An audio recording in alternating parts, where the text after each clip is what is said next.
Okay, well, since the room is full anyway, we'll start. Um, right.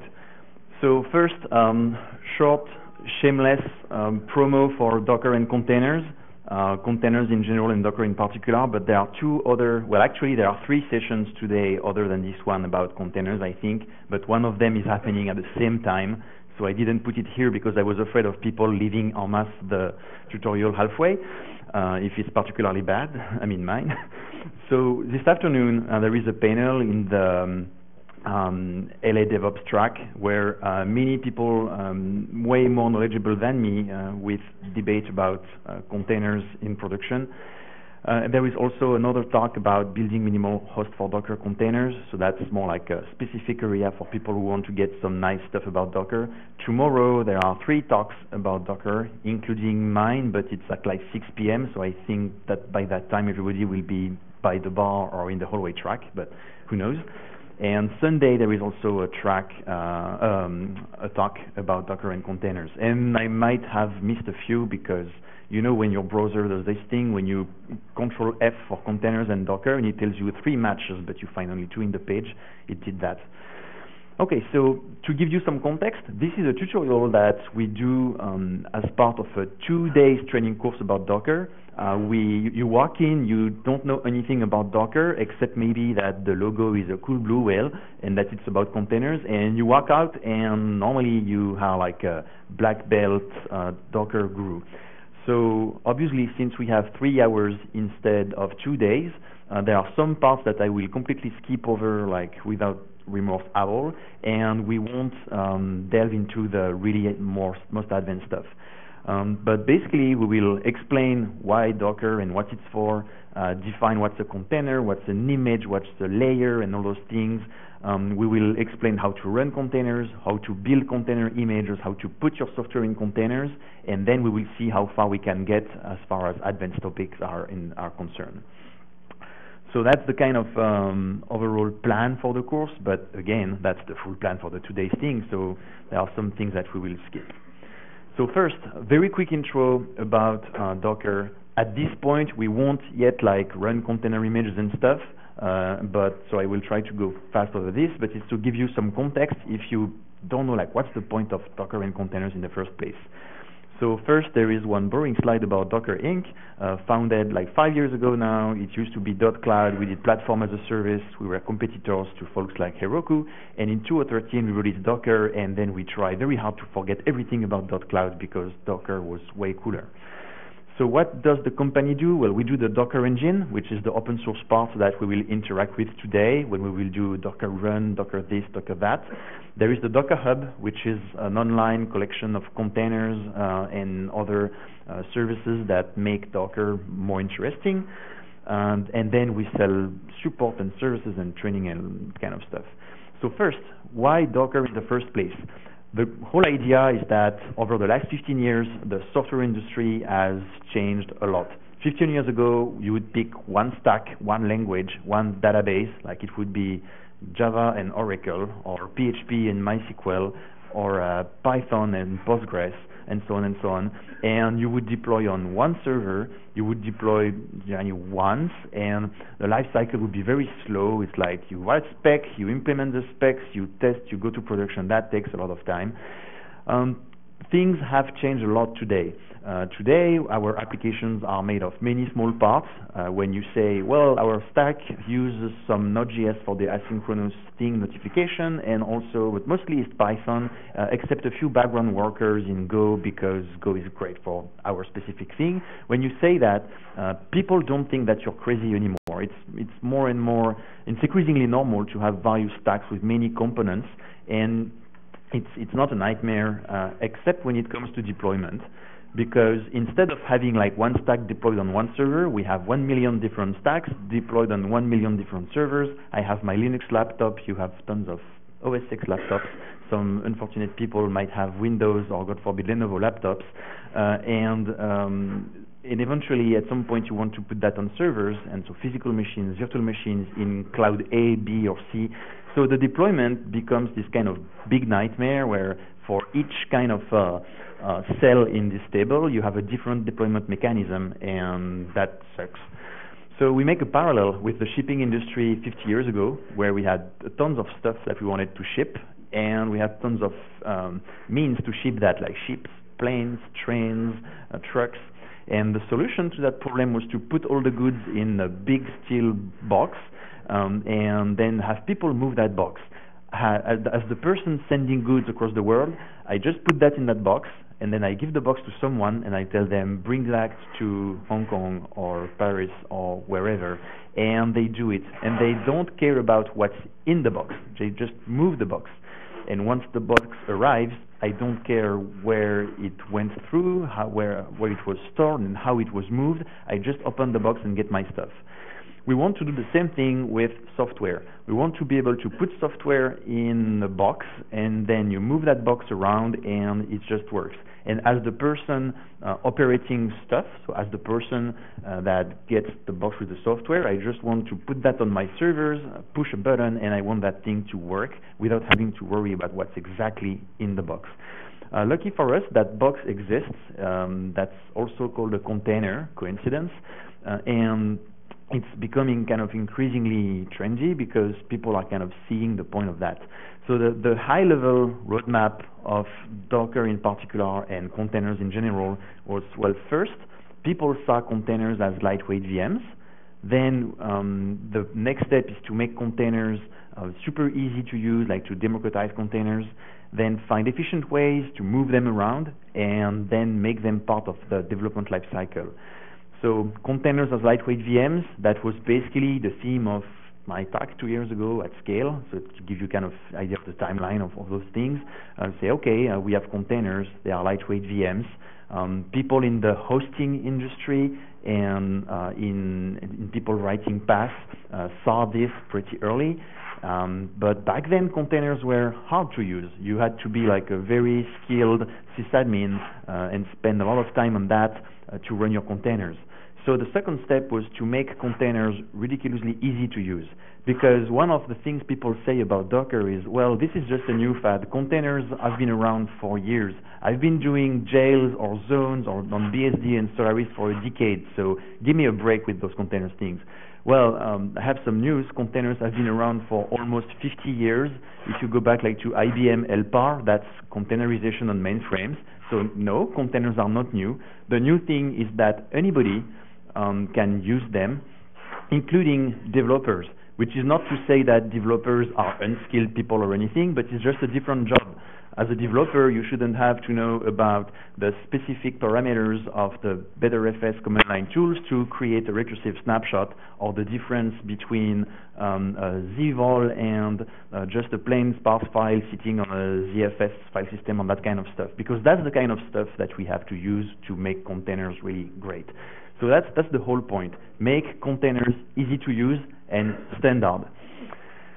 And then the next step is that we get containers to run anywhere. And this became possible actually quite recently, because 5 years ago, when we were trying to put .cloud together and using LXC, we were running that on EC2, and it was a rather bumpy ride, because back then, the kernel, the Linux kernel, had support for containers, but it was hard. It didn't work quite well. You often needed some custom patches, and if you care about security, you say, okay, I will throw like JRSec in the mix, so I end up with a huge stack of patches that I'm trying to get in sync.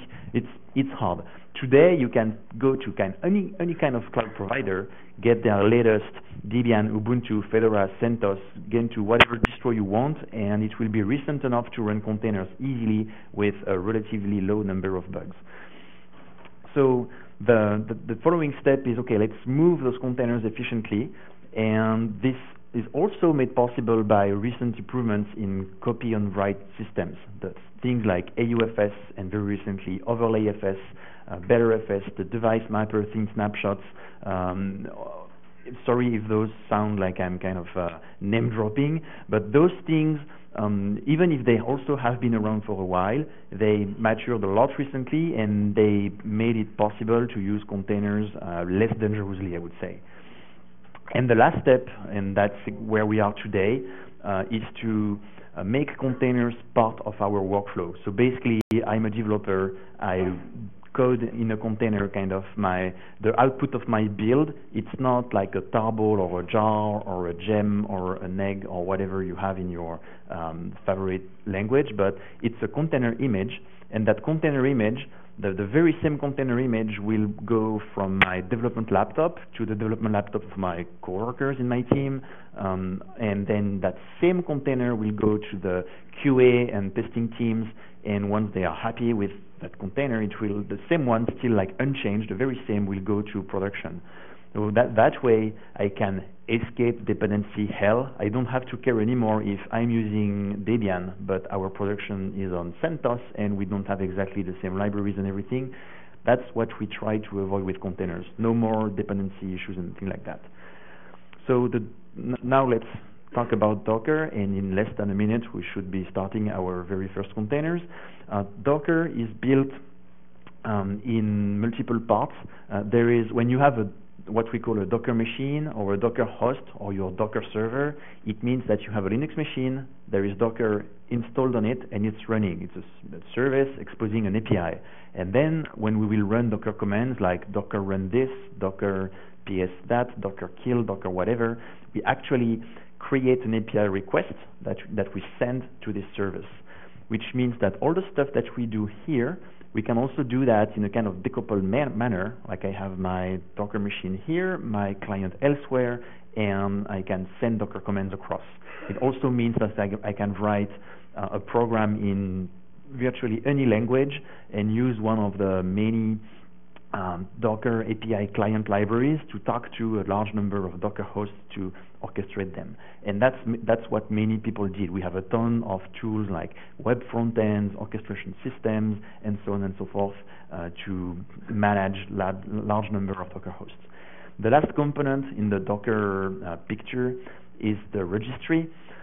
So that's the Docker Hub that I told about quickly earlier. The best parallel I can make between like Docker and Docker Hub is like between Git and GitHub. Git is open source, free. You can do whatever you want with it. You can use Git as part of a 100,000 nodes deployment system and not give 1 cent to anybody. Docker, it's exactly the same thing. It's open source, free. The version that you can get on GitHub, like the source code and everything, that's the right version. There is no community and enterprise version. And then you have GitHub, which is not mandatory at all, but makes Git really cool to use as nice web interface, side-by-side diffs, pull requests, all this workflow. And that's the idea of the Docker Hub. It's like a bunch of services that are not mandatory at all, but are super convenient, hopefully, to use Docker. That being said, let's go to our virtual machines. So I do apologize in advance for those of you who haven't access to the network.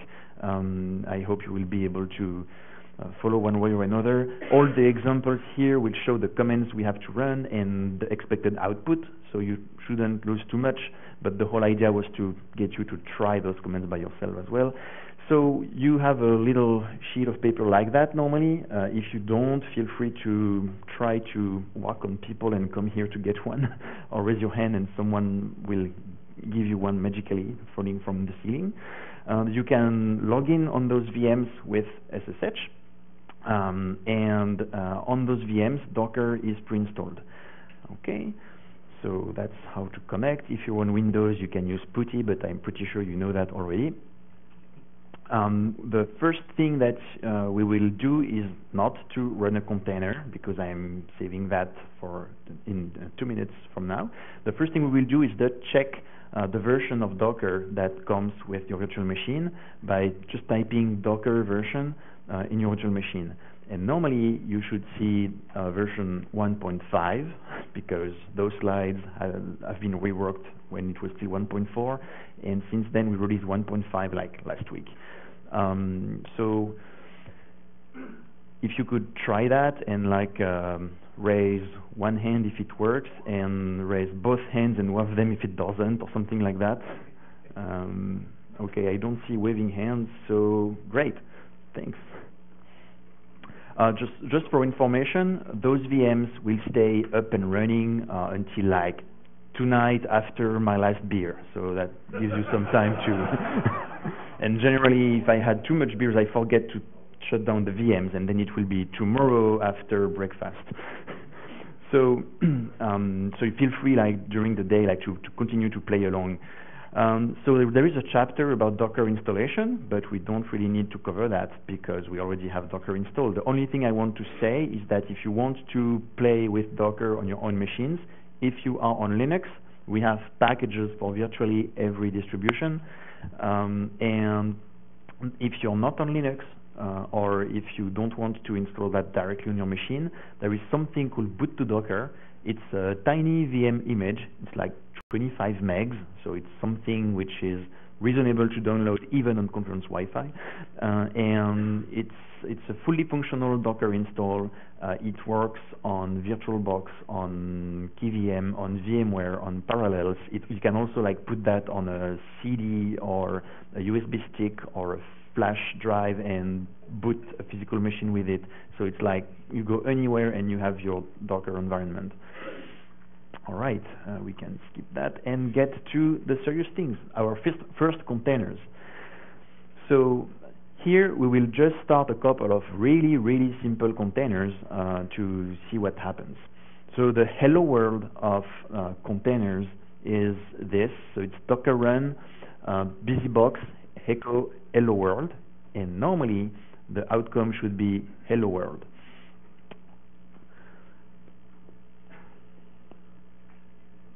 I hear clickety feverish keyboard noises. I like that. Okay, so here the Docker run, that's the command to run a container. Surprise. Busybox is the name of the container image that we want to use.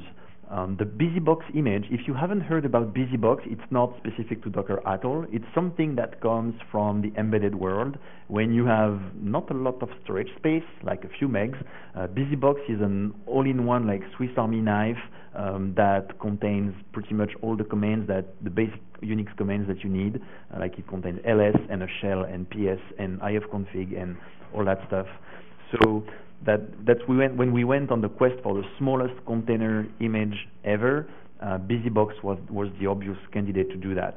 And that's the one we use as an example, because if this image is not present locally, Docker will automatically download it for you.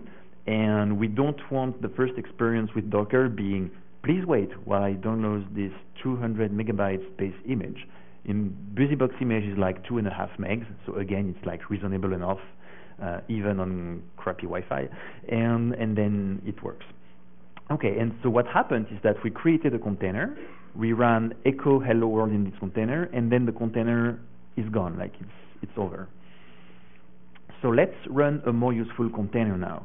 We'll do Docker run, and we will add an extra flag -it Ubuntu bash. So this -it has nothing to do with the IT crowd. It means -i is for interactive, so connect input and output to the container, and the T is for terminal, so allocate a terminal.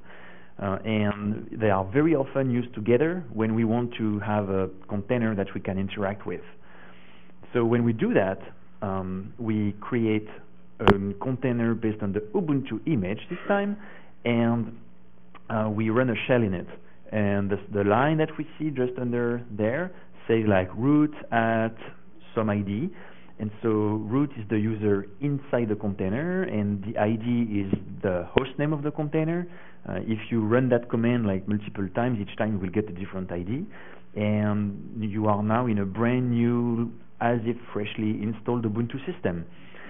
So we could do interesting things like trying to do curl in the container, except that it's a really basic Ubuntu install. It doesn't even have curl.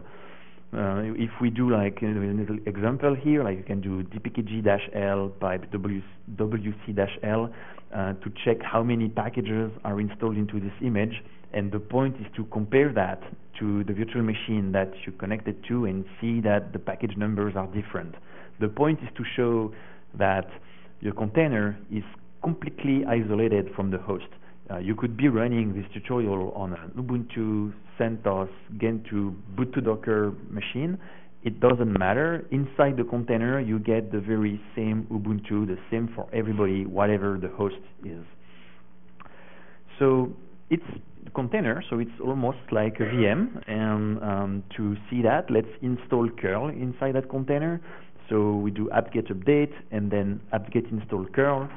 When you do apt-get update, it will allow. So again, those VMs are running somewhere in the cloud, so don't be afraid of apt-get installing stuff and everything. When you do that, you're not killing this network, you're killing some network up there in the cloud, and so that doesn't matter.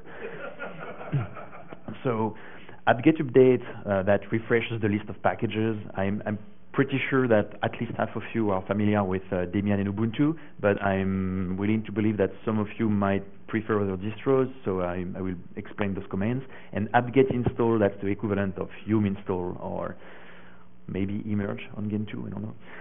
So that's to say I want curl. It will ask you, do you want to install the dependencies of this package? Say yes. It will install curl, and once we have curl, we can actually use it. So the little example here, it's curl on ifconfig.me, which is a convenient website when you want to know your public external IP address. You just curl that, and it tells you your IP address. So it's at the bottom of the screen, so it looks like it might be difficult to see it, but it's curled ifconfig.me/IP. So from this angle, I can't read the screen at all because of the light, but can you guys read it, or is this just because of the angle? Oh, can't? Well, those of us who are vertically challenged. Oh, right. Yes, for the bottom part of the screen. You might want to say verbally the IP address of the slide. Sure. The IP address of the slide is...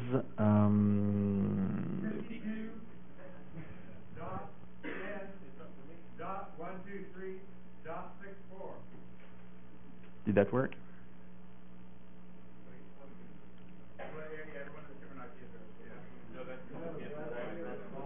Oh, yeah, for the slide, yeah.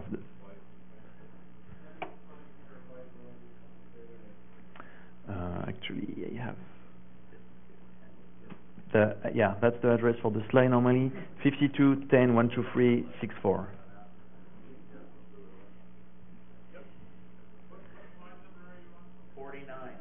And if you want to go to a specific slide, you can type like 49 enter, and it should take you to this slide number. All right. So we created a container, we installed the package in it, and we ran it. Okay. And then we will exit that container. So you can use whatever you typically use to get out of a shell. Exit, Control-D, kill -9, $, or something like that maybe. When you do that, you exit the container. So the process in the container goes away, and Docker say, okay, we are done with this container. So it's not using any CPU, memory, whatsoever anymore, but it's still there. It's still on disk. If we want to reuse it later, we can. However, if we start another Ubuntu container, so we do exactly the same thing, docker run, -it, Ubuntu, bash, and we try to do curl again, surprise, curl is not here anymore. This is to highlight a big difference in workflow between virtual machines and containers. Typically, when you have a virtual machine on VMware, VirtualBox, or whatever, you create your VM, you install it, or you get a pre-installed version, and then you start it, you log into it, you do some stuff, and then you shut it down, and oh, question here? So when you shut that first container down, how much disk space is that actually consuming? How much disk space did we use with that container? So basically, for the container itself, if we don't do anything, like we spin up the container and exit immediately, it's less than 1 megabyte. It's just basically because Docker keeps track of, oh, I had a container here once and his ID was things and now it's gone. And if we install some stuff in the container, or if we change some data, all the changes add up. So in that case, we did apt-get update. I would say, okay, 10 megs, and then apt-get install curl, maybe 10 or 15 megs with dependencies, something like that. But the base Ubuntu image is still here. Yeah, absolutely. So the image, maybe the question is how much space does the image take?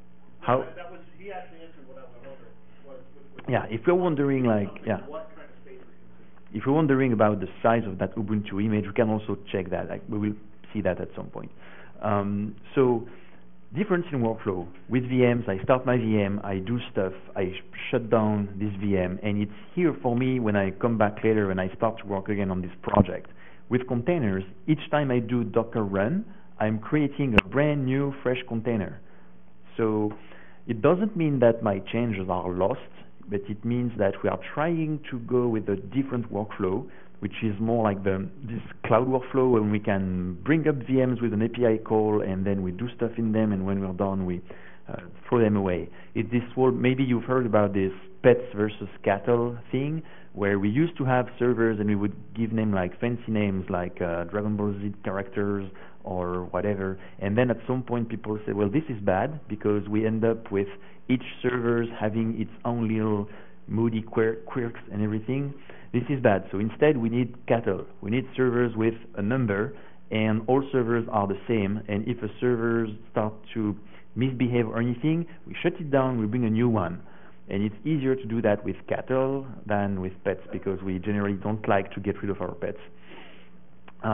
So that's the kind of same idea. It's each time we want to do something, Docker run gets a brand new container, we do our thing, and if we screw up, it's okay. We just exit the container, start a new one. Good.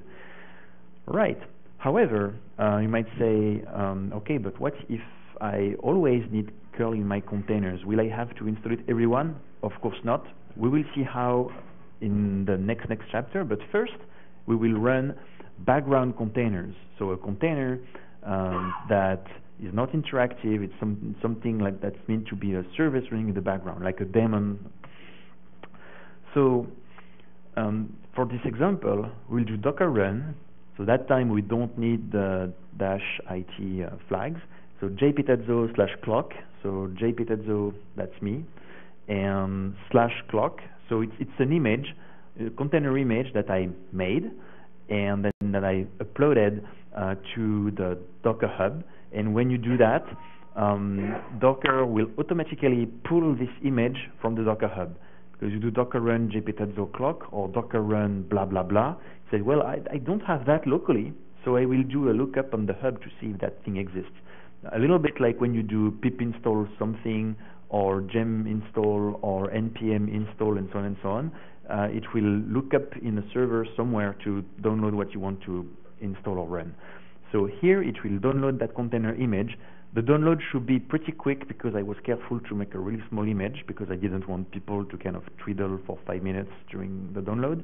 And then it should display the UTC time every second.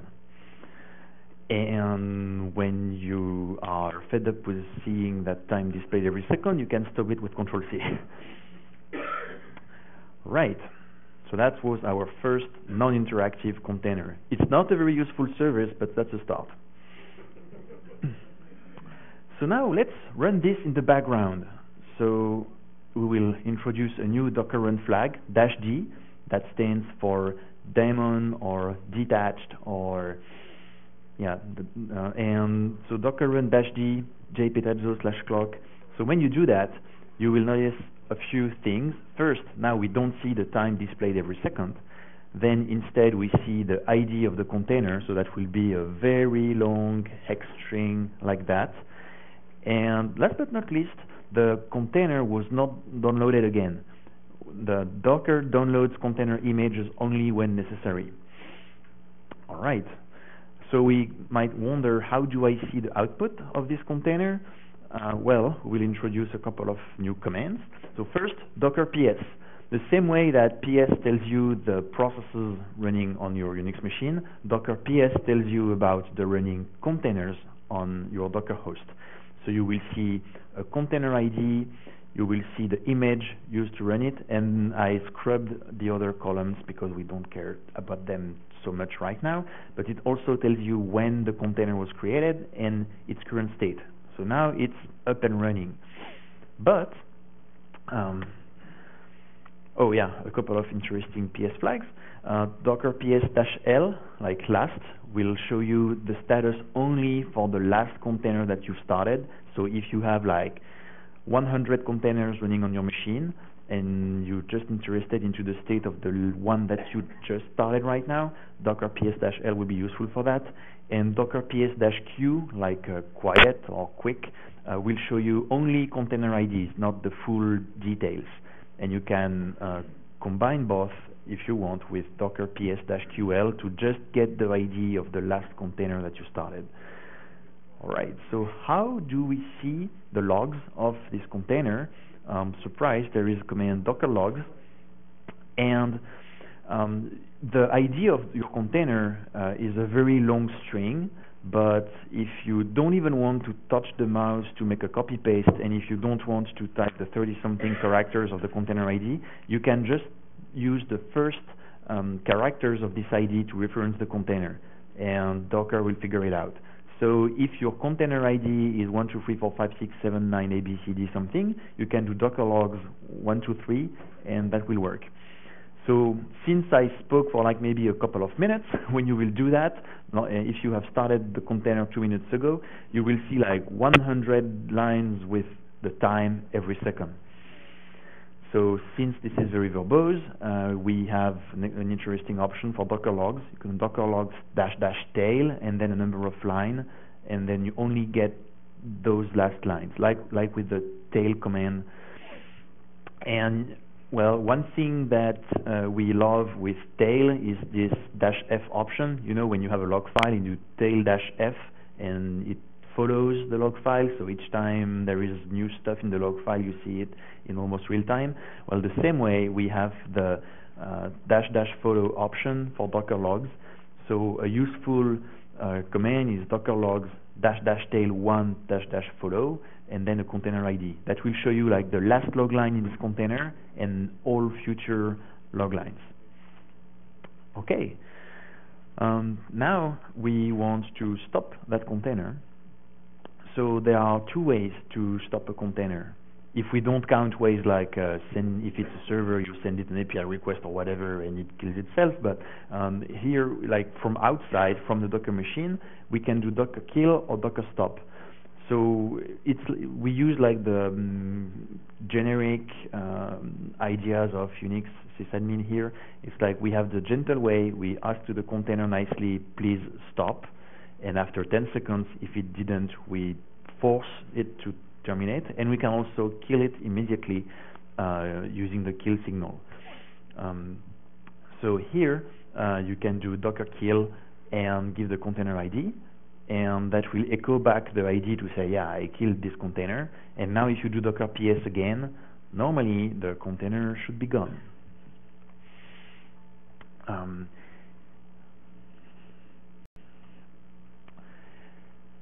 If you want to, so if you wonder, okay, where are my containers?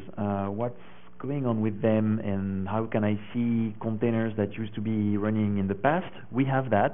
It's docker ps-a or --all. So it means show me all the containers, including the ones that are stopped or gone. And so when you do that, you should see something like that, like the ones that we use for curl, and you might have a couple of extras like for the busy box we did in the beginning. And this time you will see a little difference, like in the status column. Instead of saying, hey, this container is up and has been running for a few seconds, minutes, or hours, it will tell you that the container has exited, and it will give you the status code. So for the first ones here, 0 or so you can see if that container did its job properly, if it exited nicely, or if something was wrong with it. So here it's not at all like the normal Unix ps command, because with the normal Unix ps command you can see all dead processes. All right. So yes. Can we suspend a background container? So by suspend, do you mean like doing Control Z on the? So can we suspend like we Control Z a container? Yes. Actually, with docker kill, we can specify like a -- signal, I think, option to tell which signal you want to send to the container. So I believe that we can stop it and resume it later. There are a few quirks in the fact that within the container, the container has its own PID number 1, So I know that it's not super visible on screen, but basically if I start like docker run -ti ubuntu bash, and now in this container I do like ps faux to see all the processes in the container. Surprise, PID1 is my shell, and there are some special things that you can't do with PID1. For instance, you can't SCaLE PID1 from PID1 itself, which can be a little bit surprising, and I'm pretty sure that SCstop won't work neither. So you have to do that from outside, and sometimes you do some little workarounds, but it's pretty minor. Huh? So actually, interestingly, there is some special behavior for SCaLE and SCstop, but like other signals like SCTerm or SCXV will still make it through, I believe. So let's see that. But if I do like kill -term1, neither. Okay, I think bash catches it. That's why. All right. There's a question down there.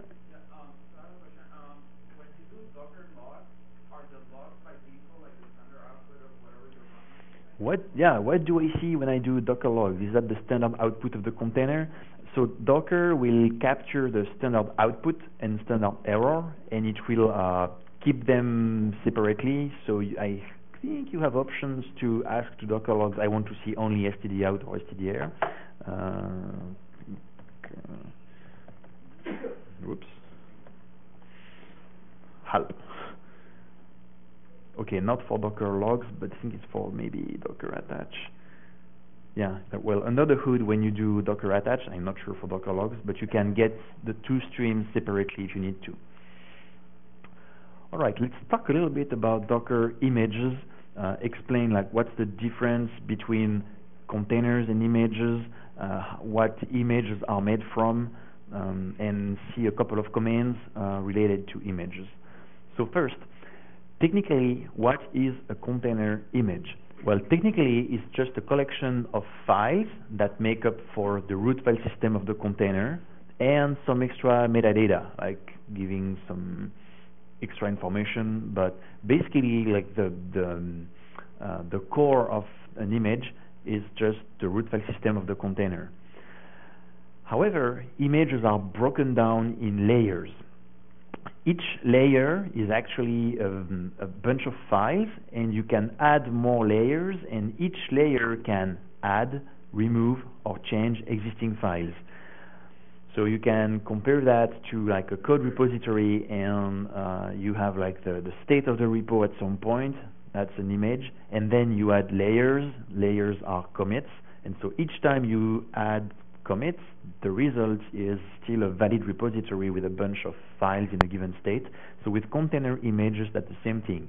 You have those layers, which are just like commits, and you stack them on top of each other, and they are reusable. You can share them. It means like if you're building two images, both based on Ubuntu, one for the Python thingy and the other for the Ruby thingy, they can share the base Ubuntu layer, and that will show you disk space, but also memory, because you can reuse the page cache, and also network, because when you will transfer that image over, the Ubuntu bits will be transferred only once. So the difference, like technically the difference between a container and an image is that an image is a read-only file system. You can't change an image ever. Well, except if you hack things, but please don't. A container now, it's a set of processes running in a read-write copy of that image. So basically, when you do Docker run Ubuntu bash, you're taking the Ubuntu image, read-only, you're making a copy, which is now read-write, so that's the personal copy for that container, and in this copy we start bash. When we did Docker run busybox echo hello world, we made a copy of the busybox image, and we started echo in it, and that's it. Now, since making copies of big images would be slow and painful and boring, Docker and pretty much now all other container runtimes are using copy on write. So I won't go in depth into copy and write because actually once I did and I realized I had enough material to make like a 45-minute talks just about copy and write because it's such an interesting and exciting topic. But Docker can use multiple different copy and write systems. So I will just do some name dropping here. AUFS, which was the legacy one that Docker was using. The device mapper, thin pool snapshot target, super name dropping, BetterFS, OverlayFS. There are people that have contributed support for ZFS. It's not merged in the master yet, but that would be really cool.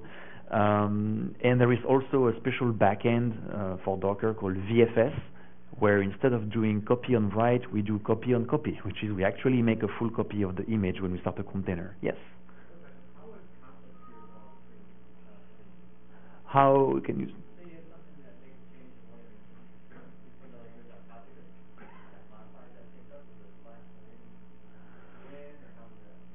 So what happens when we do changes to a container and if there are multiple layers doing changes, you mean?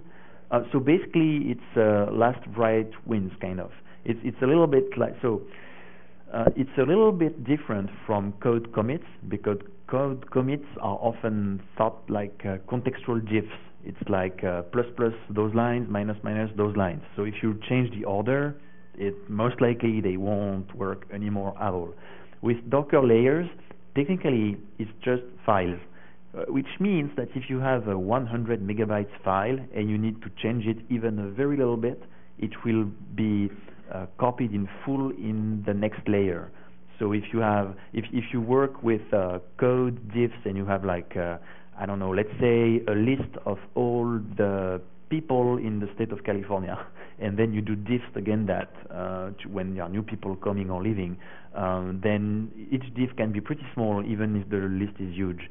In the Docker layer, unfortunately, the file will be in full in each layer. It could be seen as, well, this is bad, those people are stupid, why did they do that? That's because most of the files that we deal with are binary files, executables, libraries, and in those files trying to make a context diff makes no sense. So that's why. Okay, so we use copy and write so that when you do Docker run, it's fast and snappy and we don't have to wait forever for a copy to happen. So there are a couple of metaphors to explain that if that was confusing. You can imagine that images are like stencils and you can put them everywhere and start containers super quickly. Another abstraction, if you do object-oriented programming, is that images are like classes and then the layers are like inheritance on those classes. You can create a new class from an existing one, and containers are like instances of those classes. So I said you can't never change an image ever. Don't try to do it or I will hate you. So how do we change an image? How do we actually install something in an image? So what we do is that we create a container. So just like we did earlier, Docker run Ubuntu, then we change that container. We apt-get install stuff into it. And when we are happy with those changes, we make a new layer with those changes. So in the apt-get install curl example, it means that all the files that were added by apt-get install, those files are turned into a layer. And then we stack that layer on top of the existing image, and now we have a new image. So I still have my Ubuntu image unchanged and still usable and everything, but I have a Ubuntu plus curl image on my system. And so how do we do that in practice? So we will do it like really, but before I will give a little list of how can you make new images. The first method that we will see is with Docker commit, which transforms a container into a new image. Then there is Docker build to automate that process. And then if you're kind of way ahead of me, you might be wondering, hey, how do I bootstrap the whole thing? Because the only way to make an image is to run a container and then make a commit. But the only way to make a container is to start it from an image. So how do I solve my chicken and egg problem? The answer is using Docker import. With Docker import, you can take a tarball of an existing root file system, and you can transform that into a single layer, and that layer will be the base for an image. So that's how we make the base images, for instance, generally. All right. So now we will explain a little bit about image namespaces. The first images that we've been using were BusyBox and Ubuntu, and then I had an example when I say, okay, Docker run jpetazzo/clock. That's an illustration of two different namespaces. The first one, the root namespace, also called the library or official namespace, that's for images that have been kind of created initially by us, but then taken over by the community or the companies behind them, and those are really like official images that so for instance the Ubuntu image is now maintained by Canonical, the CentOS image is maintained by Red Hat, the Nginx image I think is maintained by Nginx, and so on and so on. And for projects, yep, your question? I was going to ask, so how much is in these base images as far as the OS piece? So how much do we have in those base images? Like what's in the base Ubuntu image?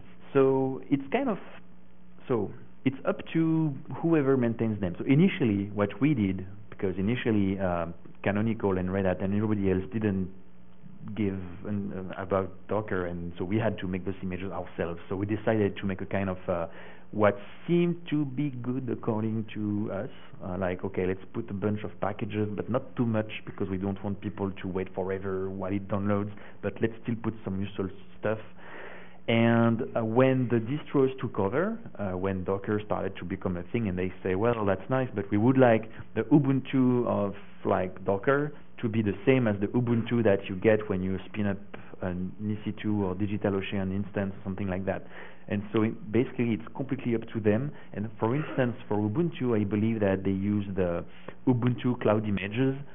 So it will be pretty much the same kind of thing that you will get in an Ubuntu container or in an Ubuntu bare bones VM or something like that. So regarding like when the bash exploit came out, and I have a bunch of images containers with that bash in it, then I have to basically. So when there is an embarrassing security issue, what should I do with my images? So long story short, we will see shortly that there is a mechanism to automatically build images with recipes, and when there is a security exploit, like the base image will be updated.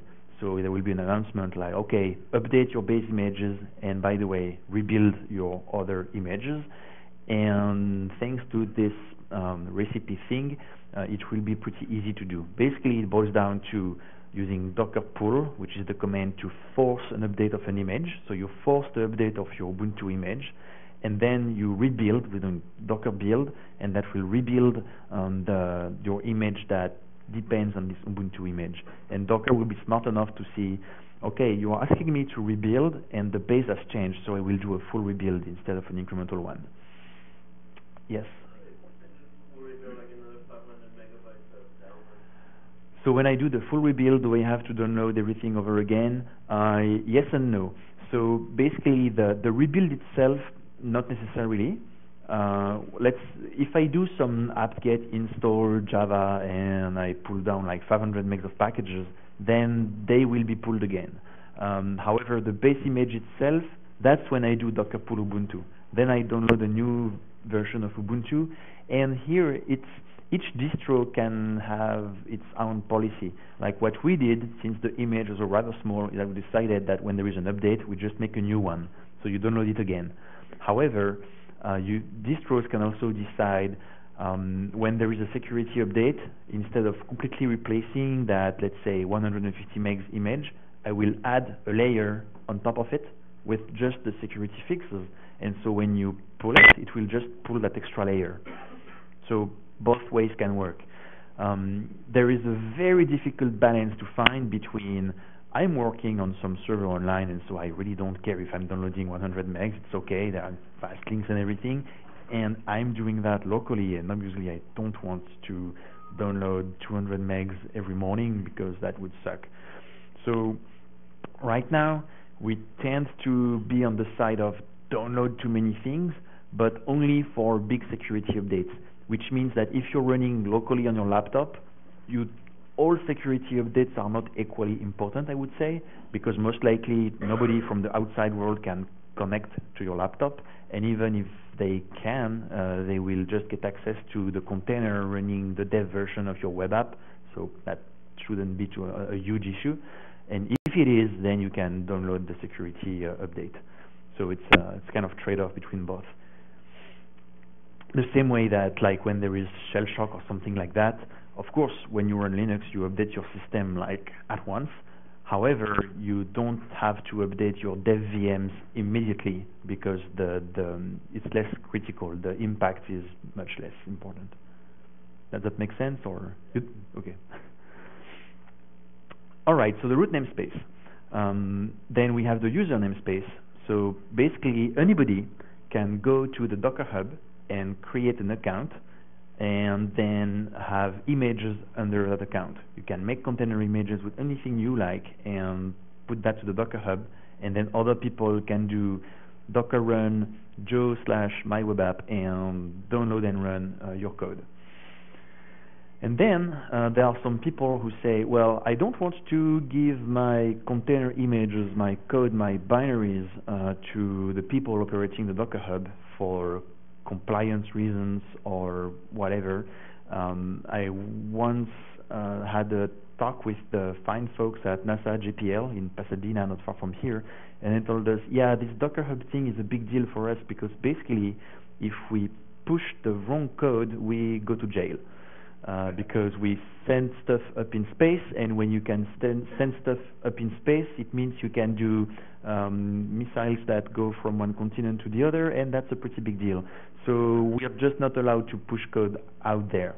So if you don't want to have code sent out there, if you want the same, I can pull container and push containers, and it's great workflow, but without trusting a third party, you can have self-hosted registries, container libraries, and then the image names look like host and port and then the name. So it's like a URL pointing to somewhere. Yep. Can you have your own hub for your company? So yes, kind of. So there are two parts in the answer. The first one is that the protocol to interact with the hub, like the protocol used by Docker when talking to the hub, is public and documented and everything, so you can do it. And actually, those NASA folks I was talking about did it at some point. And since it was a very frequent request, that's one thing that Dockering developed. But it's a commercial product, and so I don't really want to talk too much about it. But yeah, we have something like that. You just need to give money to use it. So a little detail, if you've been like in either following Docker for a while, or if you have read some old docs, sometimes there are stuff about private registries, so private container libraries. I hate that word, not because of privacy or whatever, but because initially that was the name of self-hosted registries. Like, oh yeah, you can pull my container image from my private registry as opposed to the Docker Hub. But it doesn't mean that it's not public, it just means it's mine. So we decided to ban out that word, and now we talk about self-hosted registries versus the Docker Hub, and then we talk about public image and private image to say if it's, well, publicly available or restricted. So how images are stored technically, and so they are stored with layers, and those layers can be either on your Docker machine or in a registry, those libraries I was talking about. You can use a Docker client to push and pull images. So push is I take something I have here and I put that on the Docker Hub or some other registry. Pull is the opposite operation. And actually, technically, to be a little bit pedantic, when you do Docker pull, you don't use a Docker client to download an image. You use a Docker client to tell the Docker server to get an image from somewhere. It's a little detail, but it's just to kind of emphasize this client-server architecture. All right. There were questions about image sizes and things like that, so we can kind of give a little beginning of an answer here. With Docker images, we will see the images that are available in our local Docker host. So in this example, I've just listed a bunch of different Ubuntu images with creation time and their virtual size. So virtual size here means how much data is there in this image. So if I stack all the layers, if you do that, you won't see a bunch of Ubuntu, but you will see a little bit of Ubuntu, of Fedora, of CentOS, of BusyBox, because on the VMs that you have here, we have pre-pulled a number of useful images, again, to avoid the, oh, I did Docker pull this, and now I have to twiddle my thumbs for 2 minutes while it downloads. If you want to look at the images on the hub, so not locally, but on this big library, there is Docker search. For instance, if you want to run Zookeeper in a container, and you're like, hey, maybe someone did that already, then you can do Docker search Zookeeper, and you will see a bunch of results. And there is one potentially useful column, the number of stars. So it's just like Facebook likes, but for containers. So there is a website, the hub.docker.com, where you can also search. And to be honest, it's way more convenient because there is a nice search interface and you can see comments, people saying, oh yeah, I tested this container to run my Zookeeper cluster and it's like awesome. Or I spent 3 days to try to make that work and I hate this image. Or some documentation saying, okay, this is Joe's version of Zookeeper and it supports this and this parameter. But if you want, you can also do that from the command line. And for convenience, we've included that number of stars, so the number of times people kind of liked this image. And it's worth what it's worth, but it's pretty convenient to see what images are really popular. For instance, in that case, I used that jplock/Zookeeper image a couple of times, and I can confirm it works pretty well. All right. So to download images, I mentioned it a couple of times, but there is Docker pull. Downloading an image is also done automatically when you do Docker run. And again, the difference is that when you do Docker run, whatever you have locally is used. When you do Docker run Ubuntu, even if there is a big, super important security update, it won't be downloaded at that point. However, if you do Docker pull, Docker will check, okay, is this the last version? Is there a new one? And it will download it if there is a new one. That's one of the things that we are thinking about kind of improving. Like, hey, maybe when you do a Docker run, we would like to do a quick round trip to the hub to check if that image has a critical vulnerability and at least issue a warning or something like that. But that would be pretty painful for people with slow connections because each time you would do Docker run, it would do this round trip. So, well, if you have interesting ideas, we are willing to listen to them. So, as an example, let's pull a specific version of Debian. So Docker pull Debian :Jessie. So what's this :Jessie thing? So when we yes. Why not just make it a runtime option and give a runtime option for report as well, so that you can dump an email nightly? Yeah, could we make a runtime option? Yeah, I think we might go along that route. Since there is a daemon, the daemon could collect that info and like it could. And I'm thinking even like a runtime option to just dump the containers with an update as a report, so that can be fired off as an email. Yep. As well. Yeah, I think we'll go along that route. Like, yeah, other question? Finish what you're saying. Sorry. Yeah, I think we'll probably have something to keep track of those vulnerabilities, or at least keep track of what you're running. That's another idea, but since there is a Docker Hub and we are thinking about ways to kind of permanently connect the Docker machines to the Docker Hub, so that basically you can, when you deploy it, decide, I want to send usage information. You know, like when you install a Linux machine, it asks you, do you want to take part into the anonymous package survey, which is basically we check whatever you have installed so we can know which images are the most popular ones, I mean which packages, and so we can decide what we should put on the first CD. So we could maybe have something like that when you say, okay, I want to keep the Docker Hub informed of the public images I'm running, and so when there is a security issue, I can get some info, maybe. That's, yeah.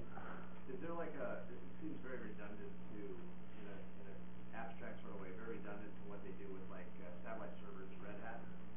Or is there like a enterprise version of Docker Hub where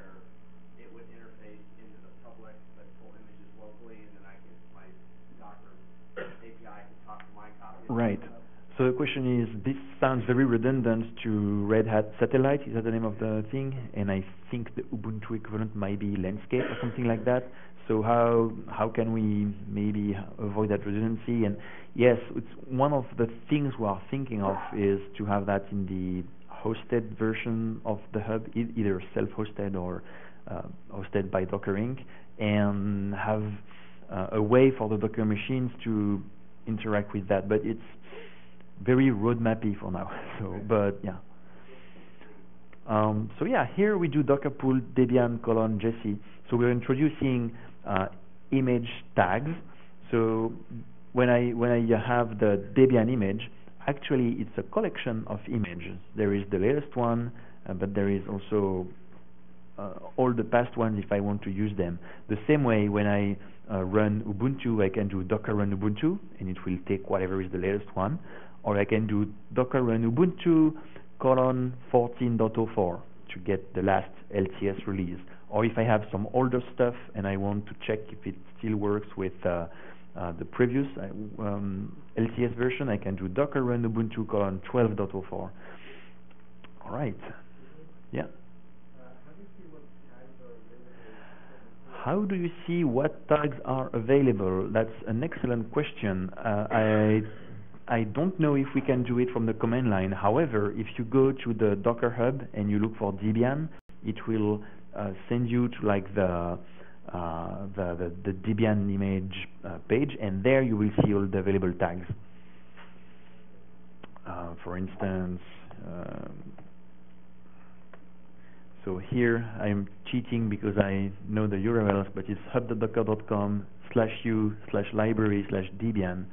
And when I go there, I will see all the available tags. So, for instance, Jesse, all stable, seed, squeeze, Wheezy, and so on and so on and so on. And they have aliases. So, for instance, instead of Docker pull Debian :Jesse, I can do Debian :8 or Debian :8.0, and so on and so on.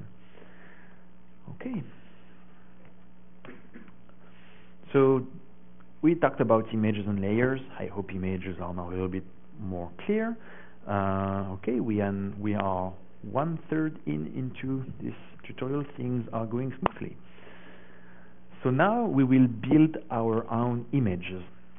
Because again, if we go back to the early example, we have installed curl, and then we exited the container, and then we started a new container, and curl was gone. So what do? So first we will do an interactive build. It's called interactive because we start a container, install some stuff, like manually, the old way, and then we commit that container.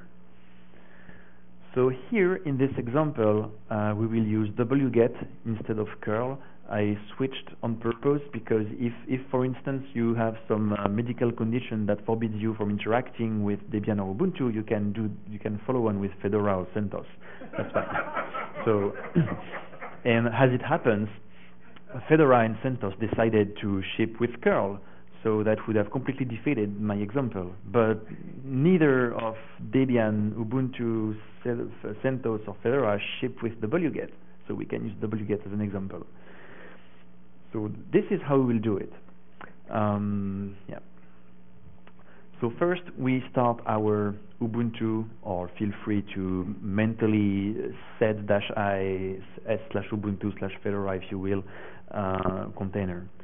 Then we, as before, do apt-get update and apt-get install wget. Mentally replace apt-get with yum if you decided to go for the other distro. And that's fine. We can still be friends if you don't like Debian and Ubuntu. So this will take a couple of minutes to download the packages and install them. And once we're done, whether while the container is still running or when it stops, it doesn't matter. We will use the docker diff command. So I will just pause 30 seconds while bits are moving and packages are installing. Maybe I should put the previous slide.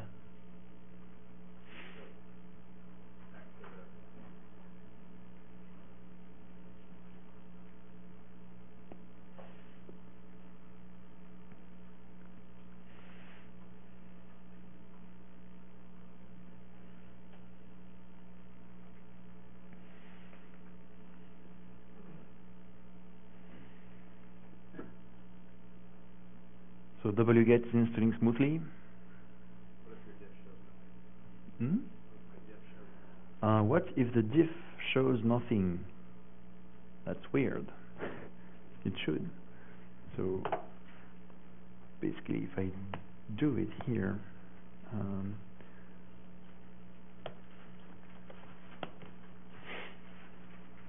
you have to use your container ID, obviously, but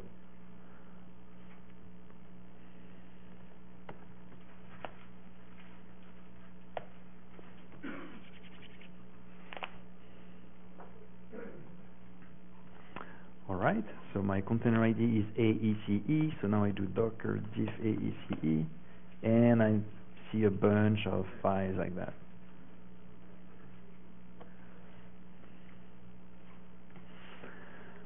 So we can use docker diff.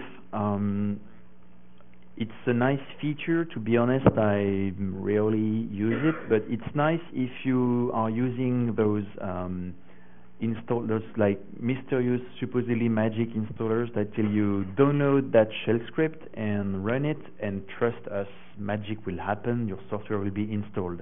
The problem is that you have no idea what exactly was installed, because when you install a package, whether it's with dpkg or RPM, those systems kind of make sure that every single file that gets installed is tracked. So when you want to remove that package, you remove everything.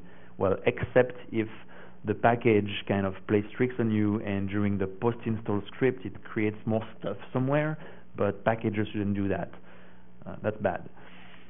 So the whole idea of a package manager, well, not the whole idea, but one of the great ideas is to exactly keep track of what we have. So when you run some random shell script, you have no idea what happened. Thanks to Docker diff, no, we can, yay. So we don't run that so often, but it's nice because it really shows what's in the layer. What will be in the layer that we are about to create with the Docker diff, Docker commit command.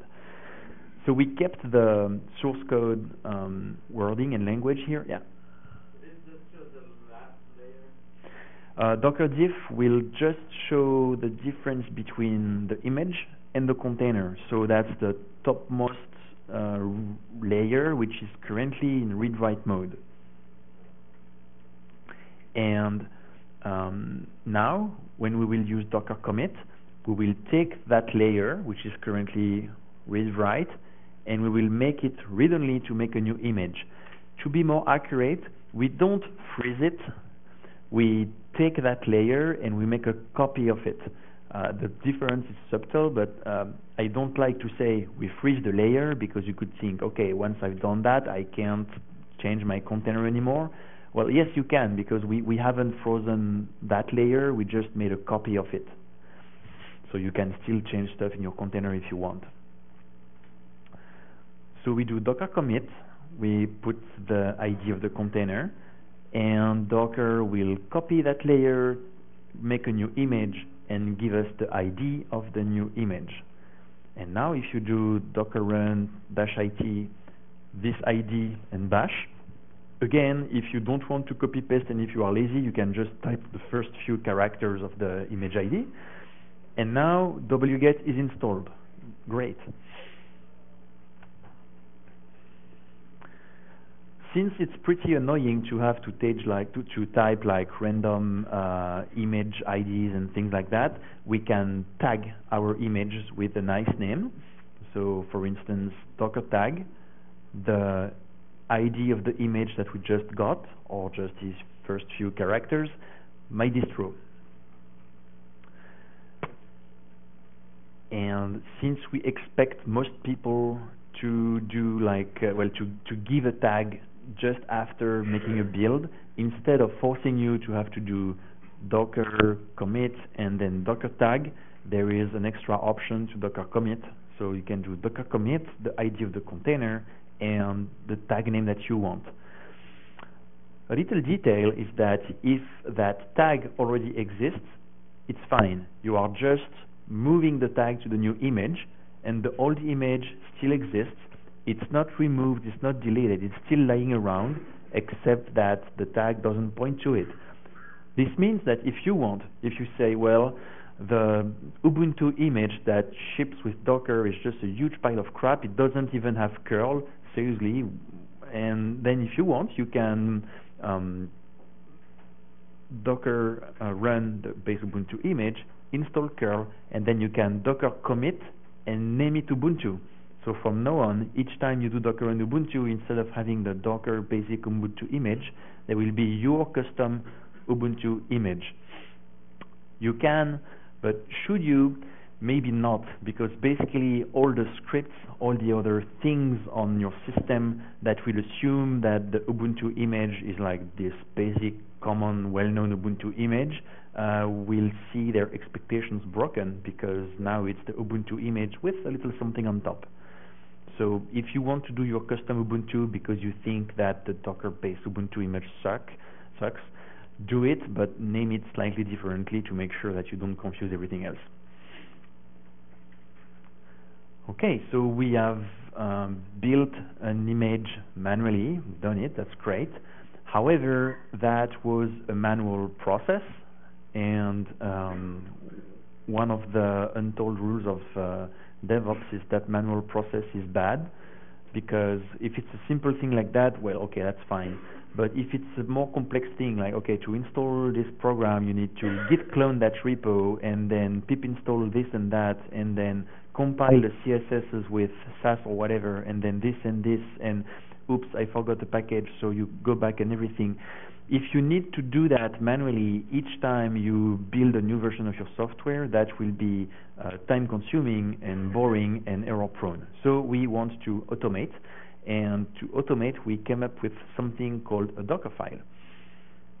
And so here is how we do repeatable, nice builds of Docker images. So Docker files are a little bit like makefiles. A makefile, the generic idea is to transform some source code into a binary. The idea of a Docker file is to produce a Docker image from a combination of source and other things. So a Docker file is a build recipe. It contains a number of instructions, and those instructions will be automatically executed, applied when you do a Docker build. So we will write our first Docker file together. The Docker file has to sit in its own empty directory for now. We will understand why very shortly. So let's create an empty directory on our Docker VM, and go inside that directory and use Vim or whatever editor you want to edit it. If, again, you have some allergy to VI and prefer Emacs or whatever, feel free to sudo apt-get whatever you want on the VM. Those VMs are for you to break, so no problem. Except if you break it too hard, you won't be able to finish the tutorial, but not my problem. So the first Docker file that we will use will have only 3 lines. So in the past, in the tutorial, we had a slightly more complicated Docker file, which was like following best practices and everything with comments and extra metadata. The problem is that it's extremely annoying to have to type even like 12 lines of new code that you don't know. So I decided to make that super simple, 3 lines. We already know those 3 lines because we have already typed them before. So those 3 lines are from Ubuntu. So we tell to Docker, this is the base image that I want to use for my build. And then I have 2 run lines, run apt-get update, run apt-get install -y wget. Slide 98. Yeah. And again, you can type 9, 8, enter, and normally it takes you there. So the run commands, and that's an important detail, have to be non-interactive, because when Docker will do the build, it won't ask you, hey, wget also needs those dependencies, should I install them? It won't give you the opportunity to press enter. It will behave as if the container had no input. And so, to be honest, well, a while ago, we didn't even close the input streams, so the build will just freeze forever, waiting for someone to press enter on an input that doesn't exist. And then we closed the input streams during the build. So now, basically, the build process will assume that you typed no and will abort. So anyway, we have those 3 lines in this Docker file. So what do we do with them? We do docker build -t my image dot.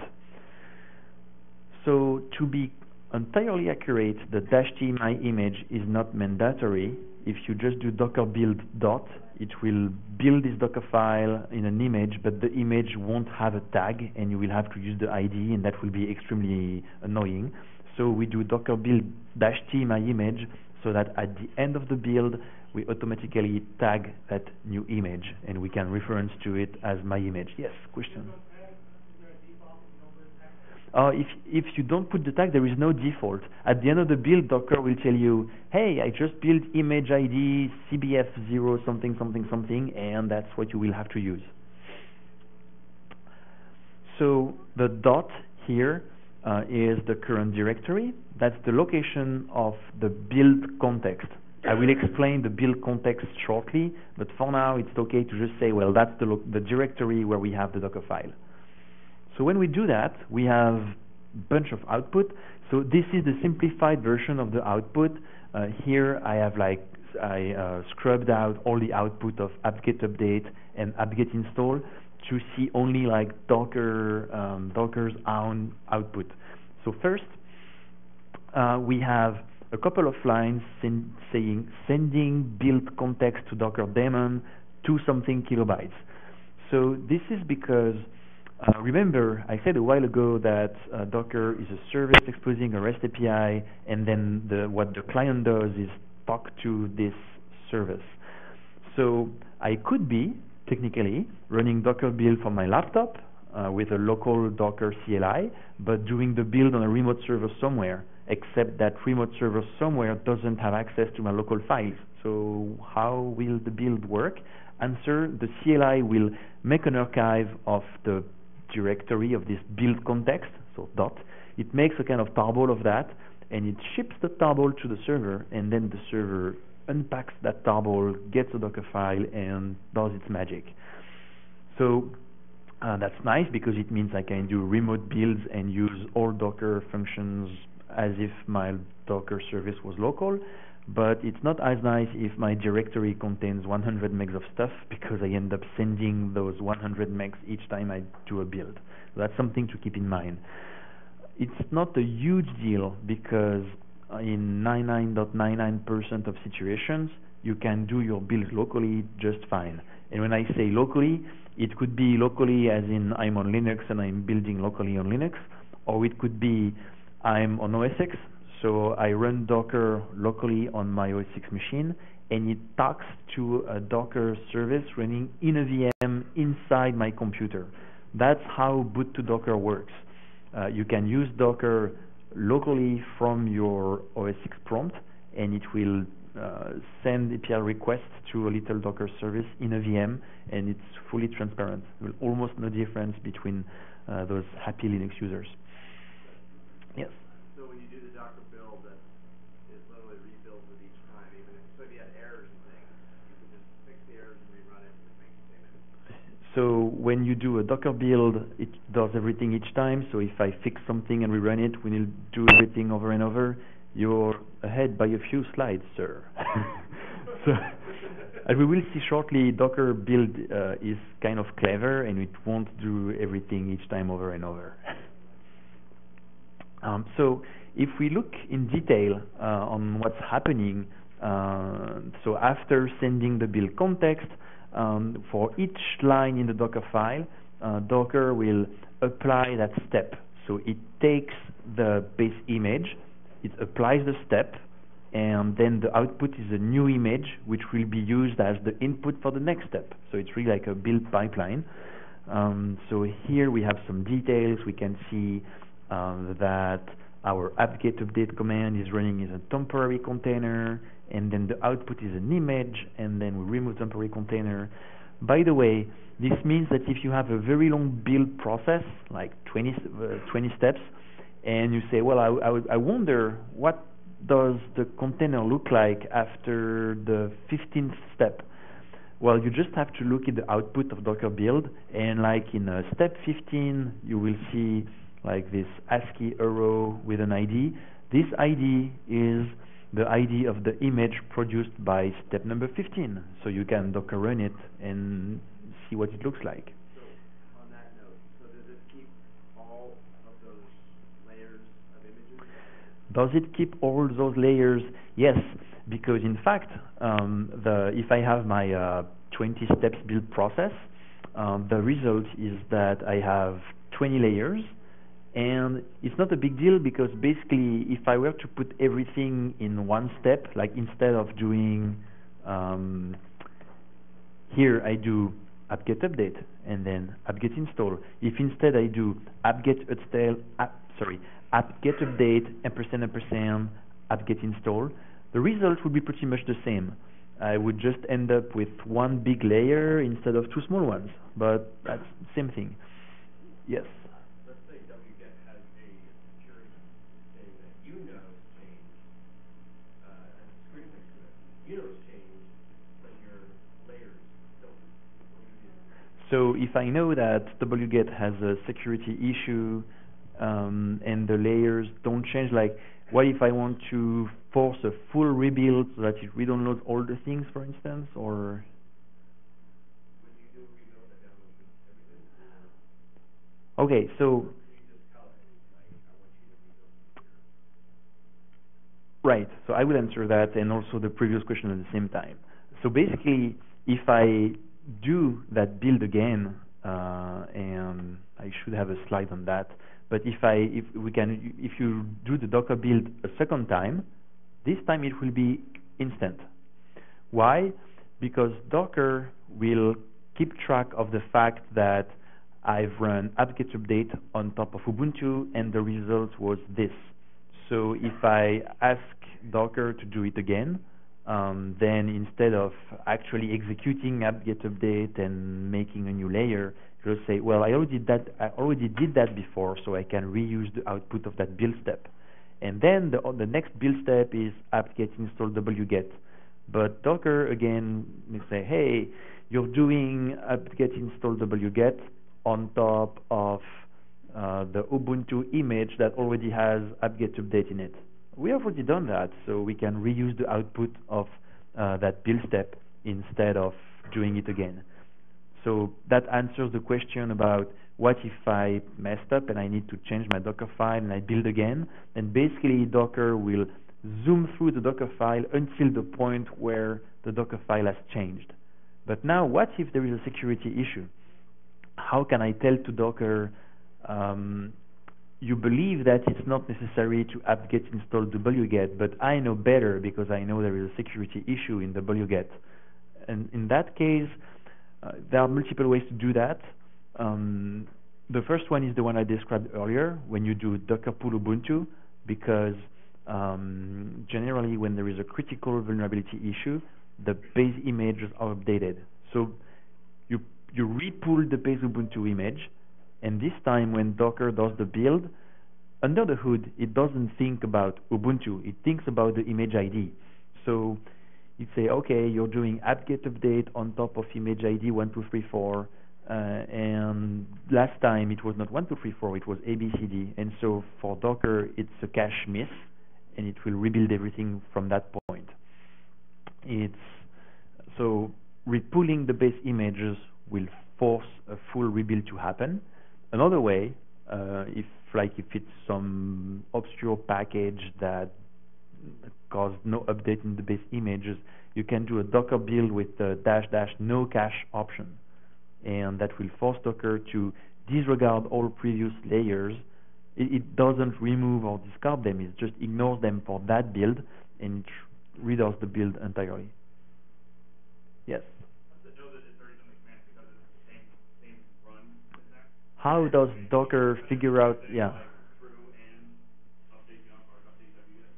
So how does Docker figure out that it has already done that? It just looks at the command string. So it doesn't try to be fancy. Like basically, if I do apt-get install wget curl, and then another Docker file apt-get install curl wget, Docker will not be smart enough to figure out that it's the same thing, because of course for apt-get it works, but obviously for many other commands like cp, if you reverse the order of the parameters, different things happen.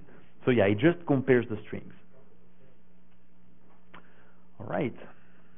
So execute all the steps, and then we can run our image, and it has wget in it. So now we have automated the production of an image that ships with wget. That's not super exciting, but as you can imagine, we can just add more run lines, we can fetch code, install more dependencies, and it will be the same idea. If we want, we can use Docker history on an image, and then we will see all the layers that compose that image. So here, if we do that on our new wget image, this will be pretty interesting, because the top two lines will correspond to the two run lines in our Docker file. So the apt-get update and apt-get install. It's the most recent one is on top, so it's reversed compared to the Docker file. But we can see like here the apt-get install and here the apt-get update, and then below you can see the steps that were taken to build the Ubuntu image. So it's something that you don't have to do. It's done by the canonical maintainers of the Ubuntu image, and then it's shipped to Docker Hub. But you can see those layers here, and you can also see the size of each layer. So for instance, that answers the question about how much does our wget container use in matter of disk space. The apt-get update is like 8.5 megs, and apt-get install wget 6 megs. Okay. So that's nice, but now what we would like to do is to give a default command so that when people do run our image, something starts automatically. Instead of getting a shell or something like that, we want people to do docker run my image, and it will automatically execute wget on ifconfig.me to tell us our public IP address. In a real-world scenario, the idea here is to encapsulate how do I run this stuff. Instead of telling you, okay, this is my package and this, or my software, and this is how I start it, we put that into the container. When people get your container, they do docker run this container, and the command to start the service is built into it. You don't need to know, okay, I need to start this with /etc/init.d/something start, or service something start, or systemctl, or supervisorctl, or whatever. You just start the container and it works.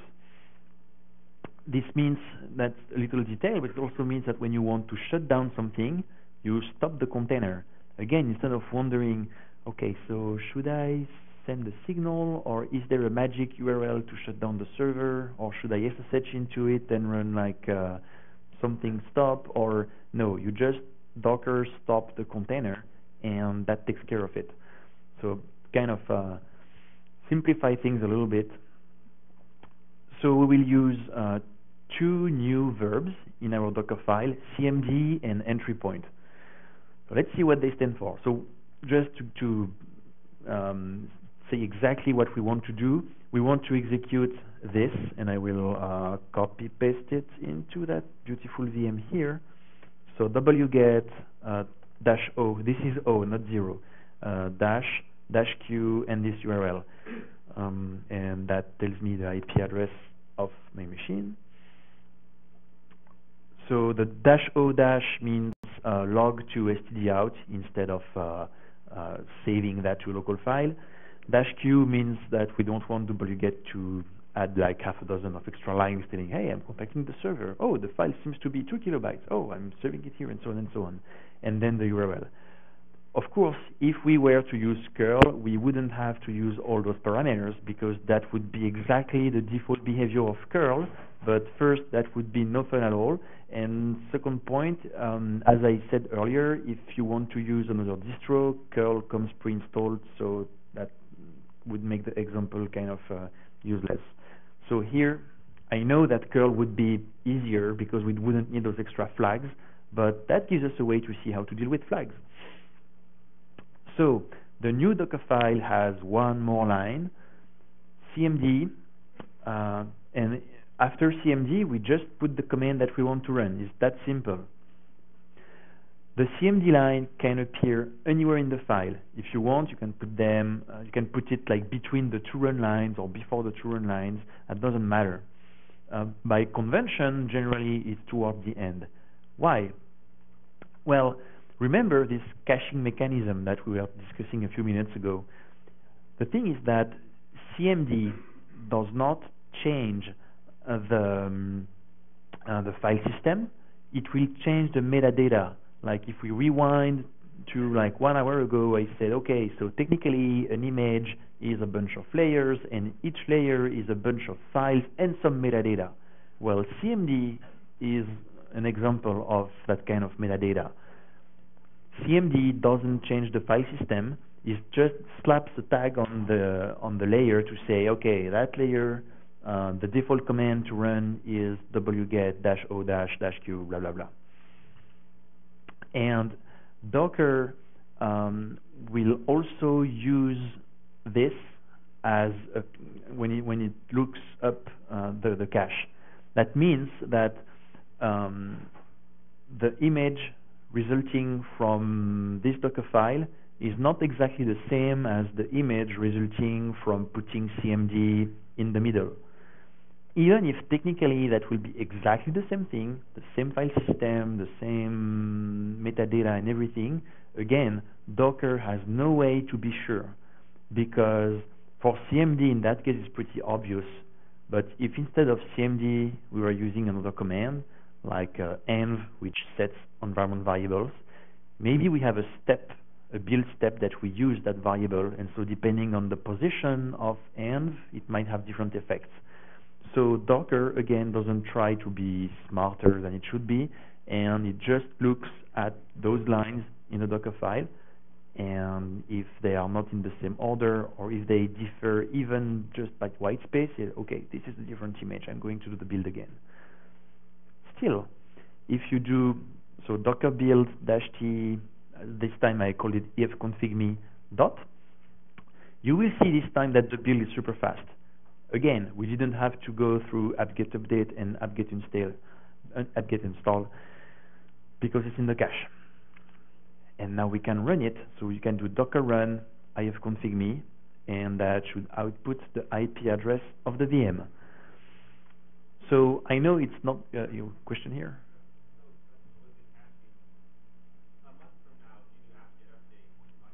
Right. Very good question, yeah. What happens if in 1 month I rebuild that image on the same machine? Apt-get update should give me something else, but Docker will not be smart enough to know that, and it will tell you, you already did apt-get update, I don't need to. Which it's one of the kind of pet peeves of when you use Docker for a while. It's because after a few days, weeks, months, you build stuff, and it doesn't work because it tells you this package doesn't exist. You're like, what? It does. The file can be found. What? It's because in your Docker file, Docker is doing apt-get update, and it's reusing the result of apt-get update of last month, and so it doesn't have the right version. So there are multiple ways to work around that. Some people like to put the apt-get update and apt-get install on the same step. So apt-get update, &, apt-get install, this and this and this. That's one way to do it. Another way is to repull the base images on regular intervals. So you force an apt-get update once in a while. It's really a matter of taste. So, and yeah, there is a docker build --no cache where you can say to Docker, don't try to be smart with me and rebuild everything. Yes.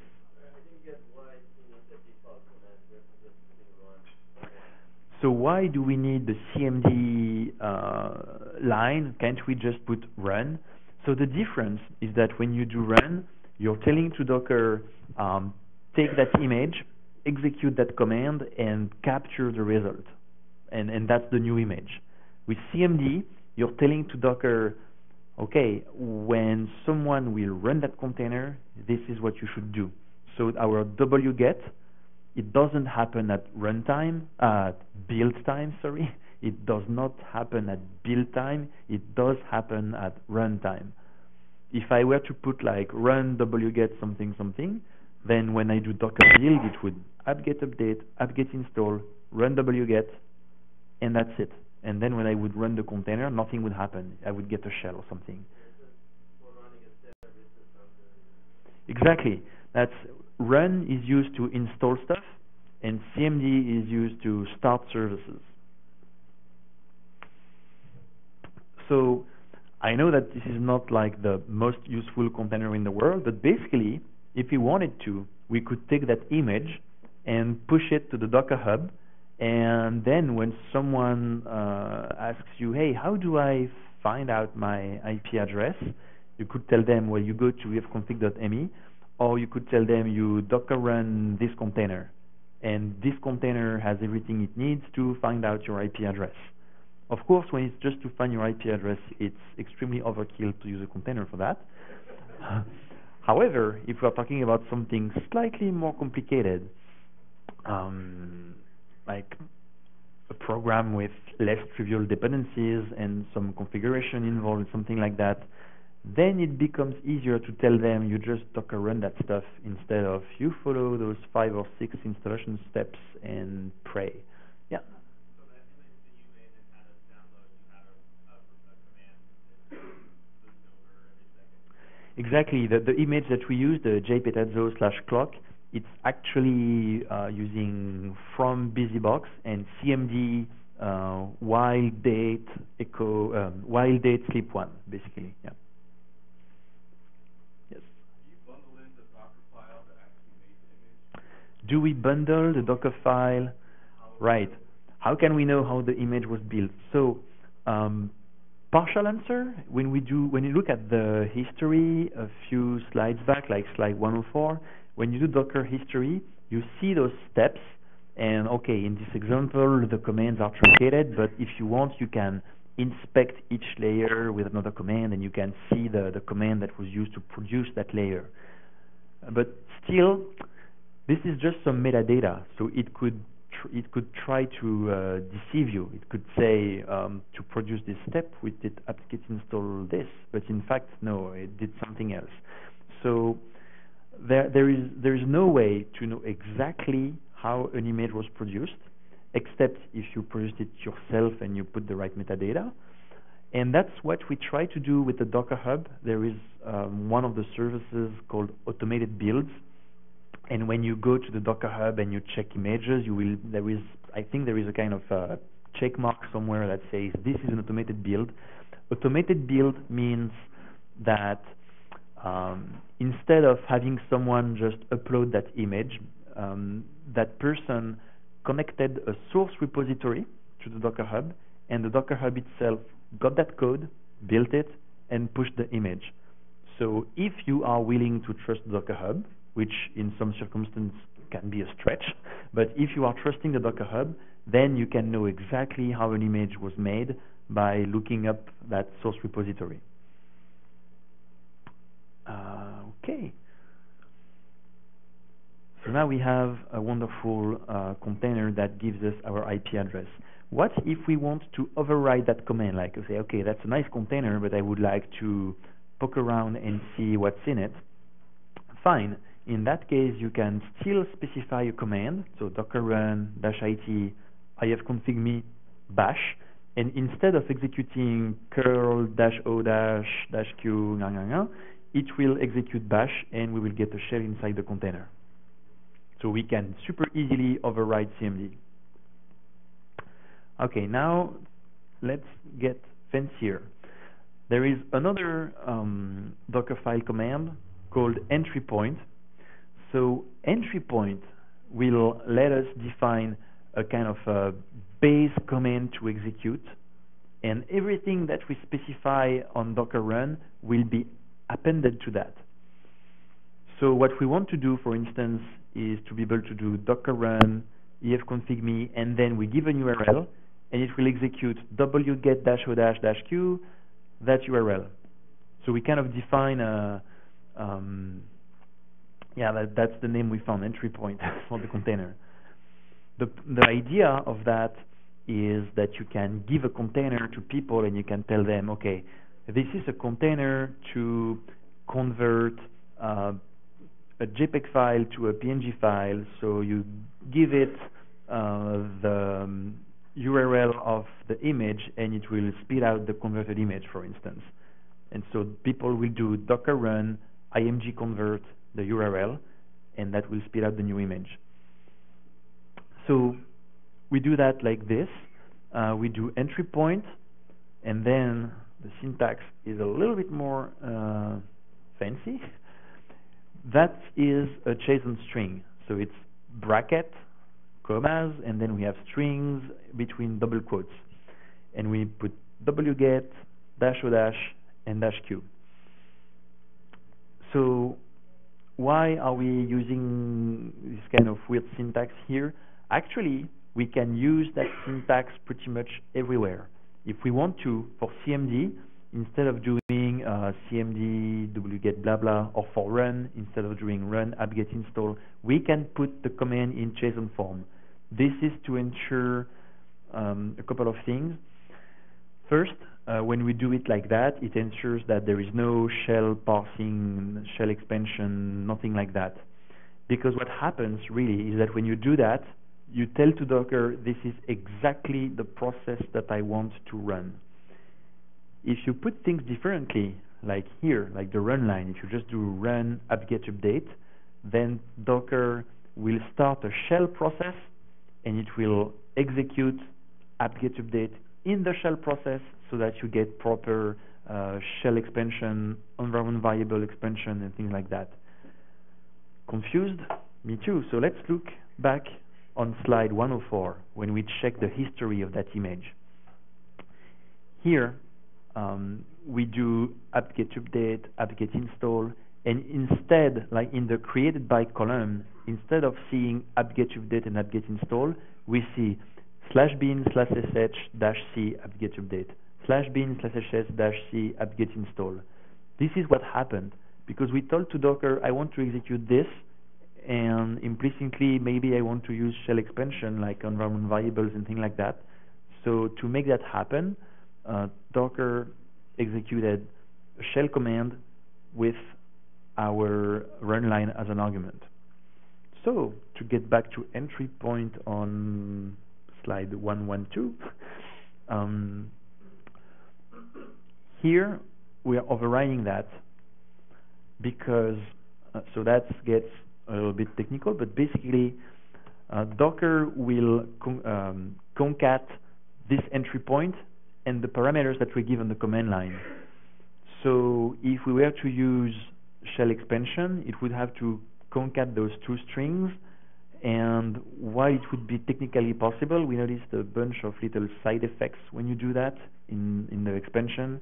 And so to kind of rule out all those issues, we said, okay, entry point has to be specified that way, and when Docker will build the full command line to execute, it won't do any fancy expansion there. Okay, so yes. Can we use both entry point and CMD? Yes, and once again, you are a few slides ahead, sir. I'm sure some people are cheating and just looking ahead and asking, can I do that?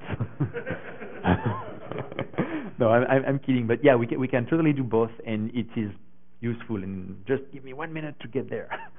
So let's build our image with entry point, and now let's run it. So now we can do Docker run ifconfig me, and we can leave a URL, and it will download and display that URL, and here we will see the user agent instead of the IP address. Great. Now, what if we want a default value? Like, if I want to be able to do docker run ifconfig me, and then it will show the IP address, but also docker run ifconfig me and then some URL. So I want the default value. Then we will use entry point and CMD together. And here I do apologize because at first it might seem really weird, because we would say, hey, it would be better if it was like entry point and default parameter or something like that. I agree, but under the hood, when you look at the code and how it's implemented and everything, it makes sense that that thing is called CMD. So let's see how we do that. Well, it's pretty simple actually. We just keep our entry point as we did before, and we add CMD, and CMD will be the default parameter for entry point, and that's it. So basically what happens is that when you do docker run my image ABCD, our extra command line parameters, will replace whatever was given in CMD. So if we build that, and so once again, when we build that stuff, the build will be super fast because all the first steps are already done. So you can kind of see the pattern. Even if the first build was slow and long and kind of annoying, the further builds where we are kind of refining and improving our image are really, really fast. And so we can build this, and then we can test it. And so now if we run without the parameter, we get the IP address. I must be tired because I was pointing with the laser on my screen. And if you specify a URL, it will use the URL instead. That doesn't work. So what if we want to override the entry point? Because remember, when we decided to override CMD, I say, okay, this is a nice container, but I want to look what's in it. So I did docker run my image bash, and I got a shell instead of executing wget. But now with entry point, if I do docker run ifconfig me bash, I end up trying to do wget bash, which obviously doesn't work. Well, it might work someday if some crazy registry decides to have .bash as a valid TLD and they put some records there. But until then, wget bash won't work. And so if you want to override the entry point, there is a special flag for that, -- entry point. So docker run -it -- entry point bash and then the image name. Little detail here, but the order of the parameters matters, at least the position of the image name. So if you do docker run image name -- entry point something, that won't work because it will give the -- entry point will be a parameter for the image itself instead of being for Docker. Yes.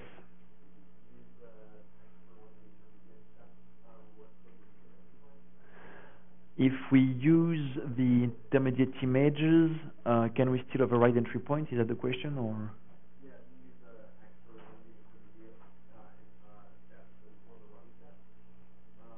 For in this case, will you say entry point? Oh, like if I try to docker run and I give the ID of one of the steps in the middle, so the entry point will be set only for the images after the entry point step. So really the Docker build system is very simple. It doesn't look at the whole file and say, oh, you have an entry point, so I will set it in the beginning. It's really one line after line.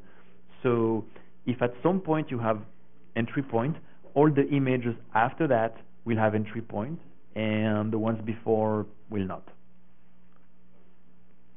Same thing if you set an environment variable, only the lines after the images, the steps after the environment variable will be set. Yep?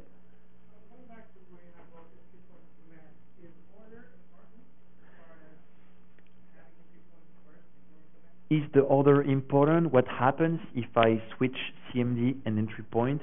In that case, nothing happens. It's fine. I can switch both. It's okay. All right. Okay. So now let's get into different things, and we'll talk about networking. Because, okay, we've built some absolutely mind-blowing service that lets us find out the IP address of our container host, but I'm pretty sure that at least some of you would like to run something like a web server or an API backend, or let's be crazy, a database inside the container. And for that, we need to be able to connect to the container from outside. Let's do this. So in this chapter, we will see how to run a network service in a container.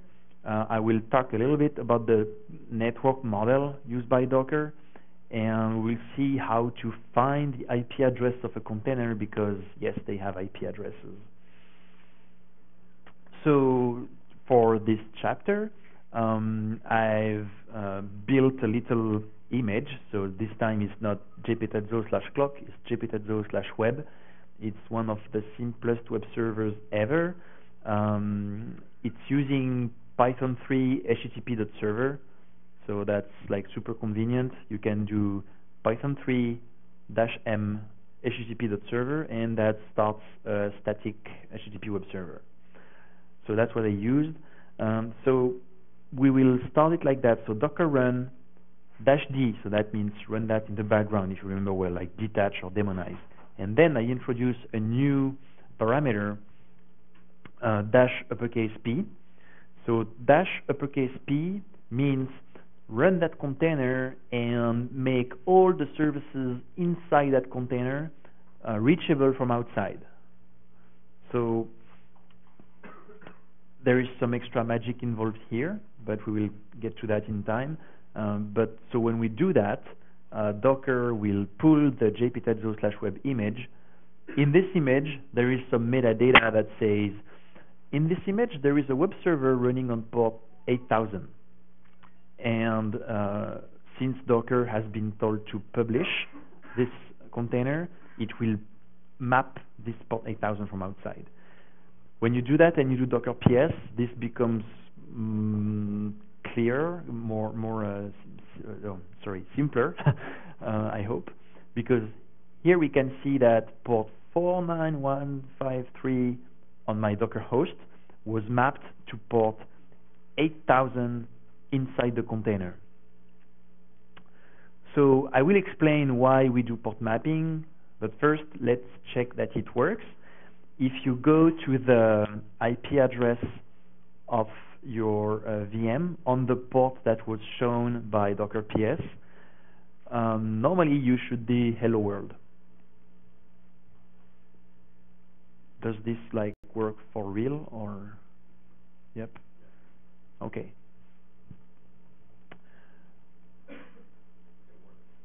If we don't like working with browsers because then we have to use a mouse and that sucks because keyboard and command line is all the rage, then we can also use curl locally instead. That also works. Okay, so why are we mapping ports? Why can't we just connect to port 8000 on the VM? Because that's, I mean, the web server is running on port 8000 in the container, so why are we mapping that? So the idea is that, as you might or might not know, but we are out of IPv4 addresses. Yep. Does Docker support IPv6? Short answer, yes. Long answer, 99% yes. Yeah. Especially in the last release, the 1.5, we went from, let's say, 42% to 99% support, kind of.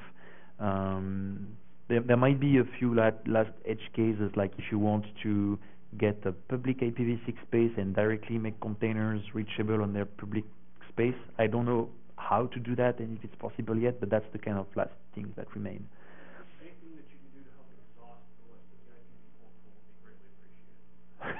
Anything that you can do to help exhaust the rest of the IPv4 pool would be greatly appreciated. Anything that we could do to exhaust the IPv4 pool would be greatly appreciated. Actually, there are some telephone carriers that do that. Because when I arrived in the US, the first time I got a cell phone, I was surprised to see that my phone had a public IP address. And I was like, well, this is a rich country. We don't do that where I come from. So we are out of IPv4 addresses.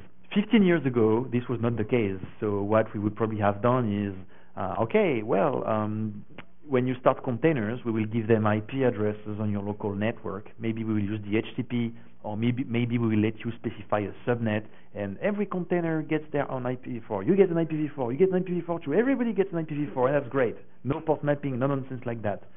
That's not the case anymore. No more IPv4, and so instead what we do is that we put containers in an internal network with private IP addresses, and then we map to those containers like port by port individually. It's exactly the same thing like when you are at home behind your Wi-Fi DSL cable router. You have an internal IP address, and if you're running a web server on your machine at home and want to connect to it from outside, you have to tinker a bit with your router configuration to say, okay, map this port on my router to this internal machine on my network. It's exactly the same thing with Docker. A little detail, sometimes people could ask, hey, you are exposing port 8000, so why did you map that to this nonsense 49153 port? Why didn't you just use port 8000 as well? That would have been much simpler. That's also what we thought 5 years ago when we designed the .cloud platform. It was one of our biggest engineering mistakes, so we decided to not do it again. Basically, the idea is that if you take the same port, then if you try to run the same container again, it doesn't work because port 8000 is already taken. So what we did was even worse. We said, well, if you're exposing a service on port 8000, then if port 8000 is available, use it. Otherwise, pick a random different port. That was stupidest thing ever, because the first time you deploy your services, okay, I'm running a service on port 6000, so it's port 6000, port 7000, 7000. And then you try to run your this other person's service, which is also on 6000, and then the container runtime would pick a different random port without telling you. Or it would tell you, but you would not pay attention, because we never pay attention to that. So for Docker, yes? Can we take a break? Yeah. Let's see. Would 5 minutes be an acceptable break, or okay? So it's 11:54, and we will take a short break until noon. Yeah.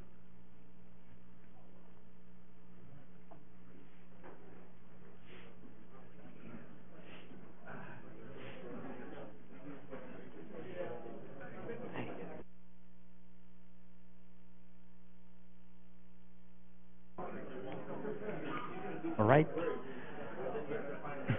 So before we resume, I have two public service announcements.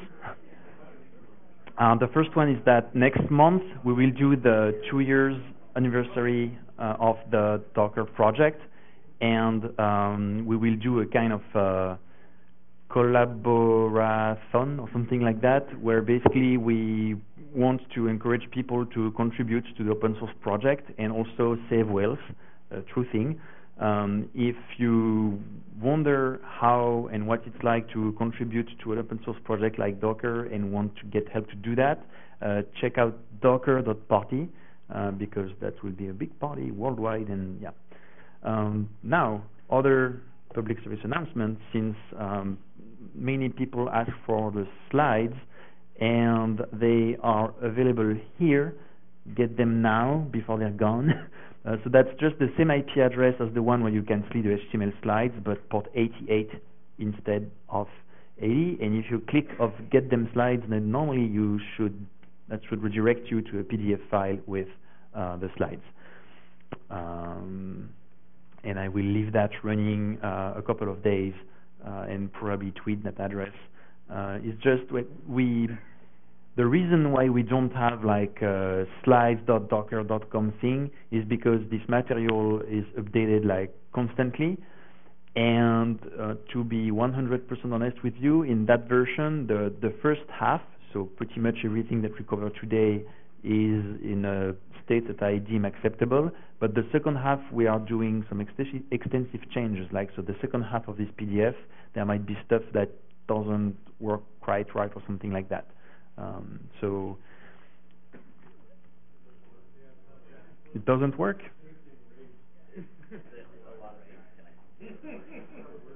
Right, now we're killing the Wi-Fi because I tested it like just before and it used to work. So,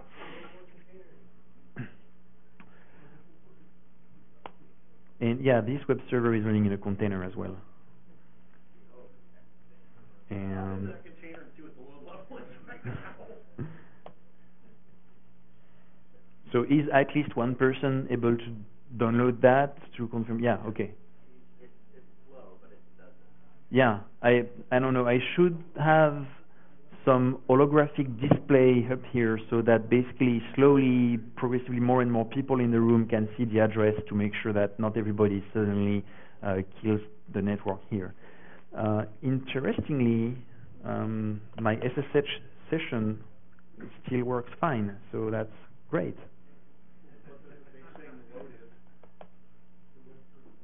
Oh, the load on the machine. Let's see how many megabits we are pulling from this poor EC2 instance. Not that much, really. Like a couple of megabits, so should be fine. Maybe. And in before someone from the SCaLE NOC shows up and say, hey, who is completely crushing the network right now here? All right, let's go back to business. So as I said, we are out of IPv4 addresses, and so that's why Docker containers have internal private IP addresses instead. And so we have to make port mappings, and we decided to always pick a random port, because if we sometimes pick the port that you choose, and sometimes when it's not available, picking another one, then it means that your deploys will not be consistent. Sometimes it will work because you hard-coded port 8000 because you know that it should be on port 8000. Sometimes it won't work because you hard-coded port 8000, but the container thingy gives you another port. So to avoid that huge embarrassing mistake for Docker, we said, well, you will get random ports each time you start a container. Which means, by the way, that if you want, you can run that, what I have done, it's right. That little thing we did here like this, docker run -d -p jpetazzo/web. If you want, you can run that multiple times, and you will end up with multiple web servers, each of them as useless as the other, but each of them running on a different port. So that's kind of interesting because it's kind of goes the direction of you can run that stuff and it will work regardless of the environment around it. It will not be it works except if you already have something on that port. So that being said, as part of your script, you will probably have to find out which port was picked by Docker to run your service. Since we don't expect you to pass the output of Docker PS, because that would be incredibly silly, we have a command, Docker port, and you can do Docker port, the ID of the container, and the container port number, so in that case 8000, and it will give you the port number that was picked by Docker. That being said, sometimes people want to use a specific port for their containers and say, well, this 49,000 something port is nice, but I really want my thing to run on port 80 because that's an actual web server and I don't want my users to have to type the port number. Fine. In that case, you can do docker run. So here I've used -t. It's just so that so it's -t instead of -d, so that the container runs in the foreground and you can kill it with Control-C. It's just for convenience, but you could use -d as well. And then the interesting bit is -p 80:8000. And so here there is an interesting note about that. There are many flags in Docker run, many options where we do mappings.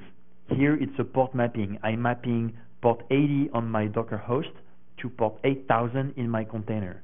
There is a -v, like volume option, that can work the same way. I can map a path in my Docker host to a path inside my container, a path as in a directory. There is another command called, another option I mean, for Docker run called link, which lets you connect containers together, and the same way you give the name of the container on the host and the name you want it to have inside the container. So the generic format of all those options is always name or identification or whatever resource on the host, colon, resource inside the container. That's useful because sometimes you can wonder, okay, do I have to put the port number on the host before or after? Or so if you can remember that it's always resource on the host, colon, resource in the container, you're golden. So here I am running the same web server, but on port 80 on my host. So now I can just go to the IP address of my VM, and I will get the same hello world page. Obviously, if I try to do that multiple times, I mean if I try to run multiple containers or using port 80 on my machine, that won't work. The first one will start successfully. For the second one, Docker will tell me, sorry, but that port is already in use. Try harder. Okay, so there are, when you want to connect a container to your existing infrastructure, which is a fancy word to say when you're actually deploying that stuff to production and when you have stuff connecting to it, you have at least 3 ways to integrate that in your network. One way is like the first thing we did. You start the container, Docker picks a port, you figure out what the port number is, and then you put that into your configuration. Maybe you have a load balancer, then you set up that load balancer so that the traffic is sent to the Docker host on that port 491 something. Maybe what you're running is an API backend or a database, and you need to edit your code or your configuration to put the right host and port. That said, I understand that people don't like to change existing code, or sometimes I mean, maybe you are using a hardware load balancer and it doesn't have an API, but it's kind of weird thing, and configuring it is a big pain and requires the network staff to look at it or whatever. So maybe you want to be the one picking the port used by the container. Then fine. Then you pick your port number in advance, you decide, you set that in your configuration everywhere, and you start the container with that -p x:y option so that you can force the port number. And there is a third method, which is to use what is typically called an overlay network. So the idea is that, as I said, containers have internal private IP addresses that are local to the Docker host. We have here like 150 Docker machines. So if someone wants to have one of their container connecting to the container of someone else, we have to go through this port mapping thing, except if we were to build an overlay network, which would be basically we pick a network range, say, okay, let's begin like 10.50.0.0/16. We kind of agree with each other so that our containers use those ranges within that big subnet, and then we set up some tunnels or VPNs, or that's why we tell an overlay network. It's a network sitting on top of the network, letting the containers talk to each other directly using IP addresses. So Docker doesn't come with a built-in overlay network. That would be super convenient. It would be great if I could, I mean, like 5 person in that side of the room could start containers. They would have IP addresses, and 5 person in that side of the room could start other containers, and all those 10 persons, their containers could talk to each other directly. That would be great. Except that this requires some network plumbing, and depending on where you run your containers, that plumbing will be very different. If you're running on physical machines, one of the most efficient ways to do that is use VLANs. Say, okay, we have a group of containers, we will use VLAN 42, all the VLANs for the dev stack for that team, everybody joins VLAN 42, and that works extremely well. wire speed transfers and everything, no overhead, almost great. If you are in cloud, especially public cloud, VLAN is not an option because you don't get, or rarely, level 2 connectivity. So instead you have to set up tunnels or maybe GRE encapsulation. You don't have things like broadcast and multicast, so everything suddenly becomes more complicated. So then you would use maybe something like VXLAN on some point-to-point GRE tunnels. I do apologize in advance if you're not in the network area and it sounds like I'm cursing at you or something like that. But if you, yes, there was a question in the back.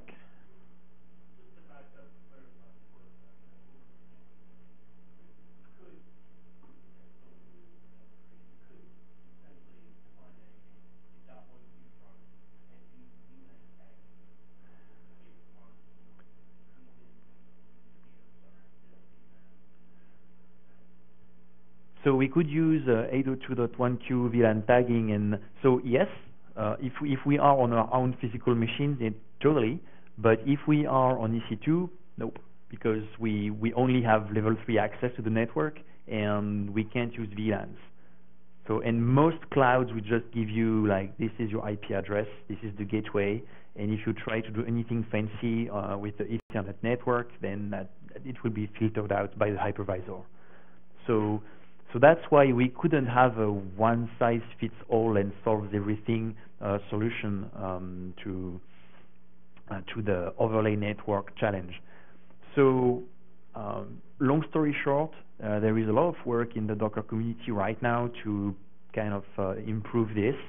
There are multiple projects and companies going under the names of Weave, Socketplane, Flannel, that each provide slightly different overlay networks that, depending on your infrastructure, if you're running on-prem in a colo or in a cloud or whatever, can be more or less interesting for you.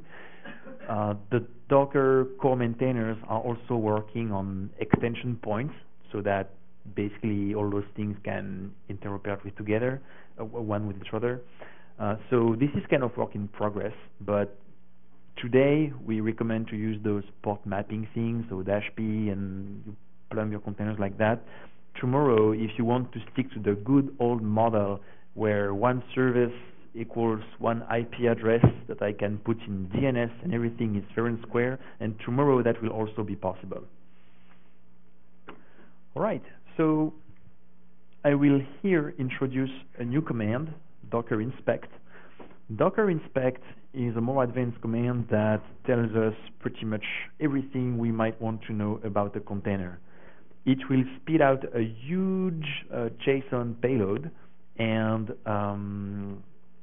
but if you like docker inspect container ID, you will get a couple of pages of JSON, and extracting useful information from that won't be very convenient. So one way is to parse that JSON with something like JQ, for instance. Another, if we don't want to use extra tools, there is the -- format option of docker inspect. So the syntax using -- format might seem weird, like double curly braces and dots and what's that.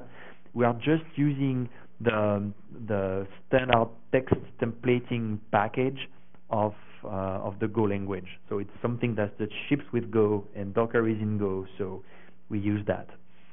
Go being not super popular yet, it might be weird for many people, but yeah.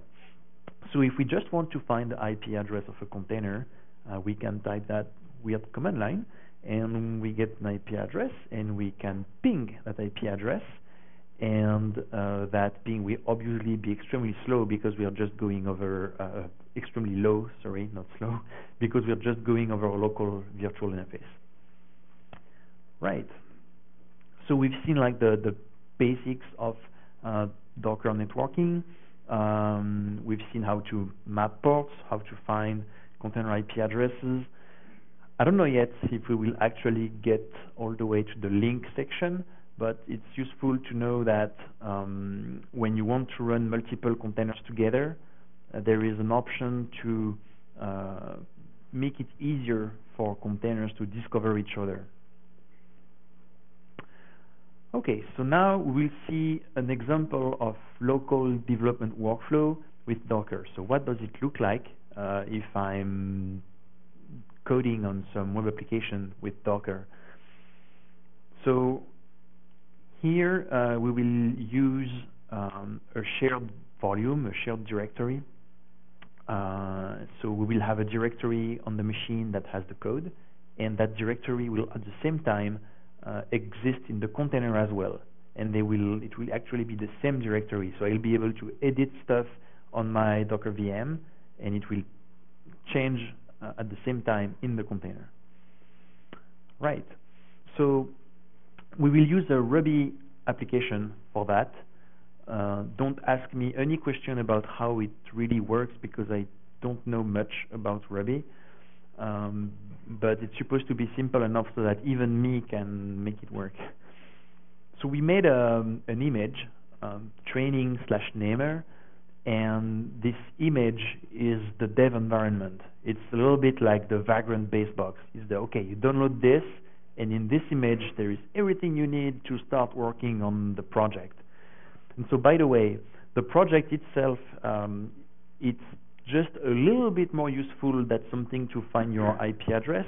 It's something to generate an enterprise compliant Web 2.0 enterprise name and tagline. So it will look like something like this. Generates enterprise names. Great. So we pull that image, Docker pull training/namer, and it contains Ruby, Sinatra, which is a super lightweight framework to do web apps in Ruby, and the dependencies needed by Ruby and Sinatra. Once we have that image, we will get the code of our application. So it's on GitHub. It's on github.com docker-training/namer. So you git clone that. It's super small, and we have a bunch of files. So basically, some Ruby code, company name generator.rb, config.ru. That's the kind of the file that will be used by Sinatra to know what it should start when we will run it. We have a Docker file. Yes. Yes. Yep. Yeah. Yes, we're getting the code in the host.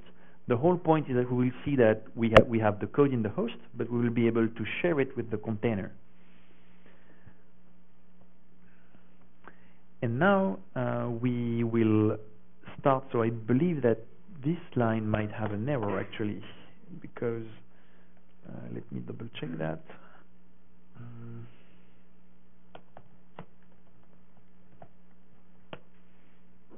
Okay.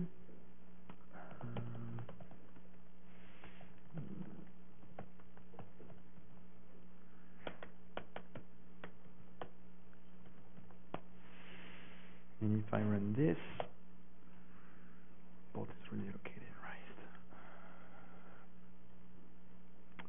This is annoying.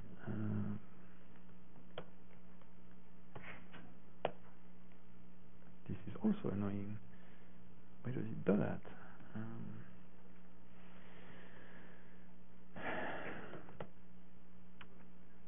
So here I think you just need to add a -w/opt/namer. So I will write the full command line here, and then I will highlight it. So docker run -p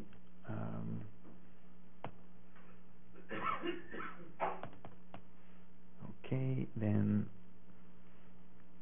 -p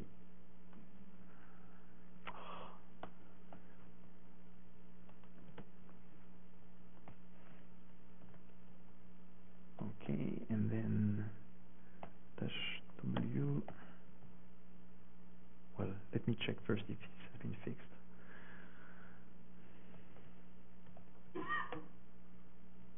It's been fixed, my bad. So yeah, that command will work. So -d means that we want to run in the background. The -v, so I briefly mentioned it a few minutes ago when I was talking about resource mapping.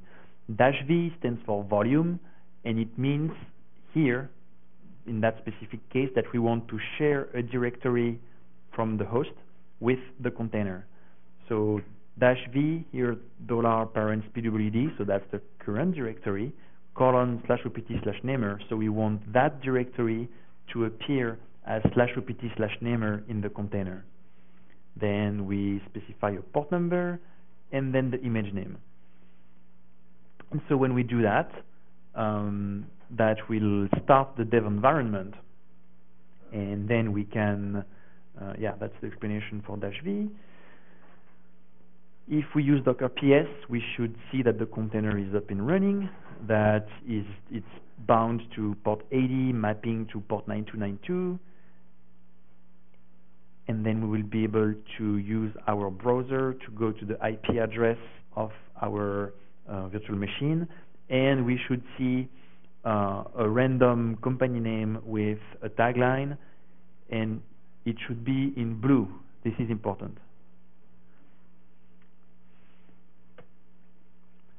So do we have some people confirming that those instructions work indeed? Yes. Sweet. All right. So now let's say that the customer for which we wrote that application is extremely unhappy with blue, and they want red because it's more catchy and something. So the CSS for that stuff is in the company name generator.rb file. So we will just edit that file, locate the color line, and update it so that it is in red.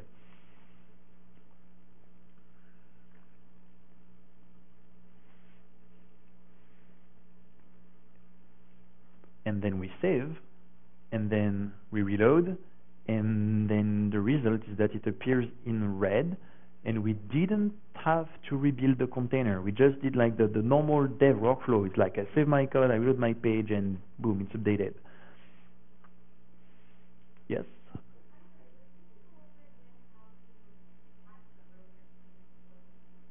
How do we detach an earlier container from port 80? Like, what if I started something on port 80 and I want to terminate it? So with Docker PS, you will be able to see the containers and see which one is using port 80, and then you can do Docker kill and the ID of this container. So, for instance, here if I do Docker PS, I do apologize, the lines are kind of wrapped around, but here I can see that port 88 is served by this container 51b22. So I could do docker kill 51b22. Yeah, it's at the bottom of the screen, so nobody can see it. Sorry, but I just have to, let's see. I can do like this. Yep. Perdu. Okay, let's try again. That way, yeah.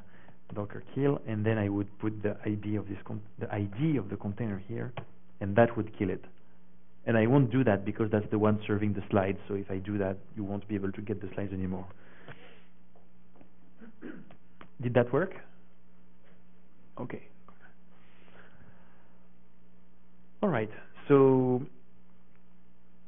that's like really the basic workflow. So how did that work? Like what's involved in the hood? First, there is a volume, so sharing a directory between the host and the container. Under the hood, this is using a bind mount. So if you're not familiar with Linux internals and file systems, a bind mount is a little bit like a symbolic link, except it's on a much lower level. So when you have a bind mount on a system, it means that you have two directories that correspond exactly to the same part of some file system somewhere. And functionally, it looks like the data is in sync between the host and the container, but technically it's not a synchronization, it's just the same directory. So when you make a change, when you make a write to a file, you don't have to wait for the write to propagate to the other end. It's instant.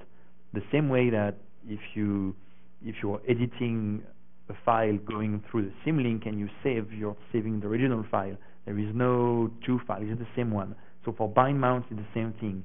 So this is much faster than, for instance, shared folders with virtual machines, because with shared folders, we have to use some protocol between the VM and the host to move the data around. Here, there is no moving the data around. The container accesses directly to the file system.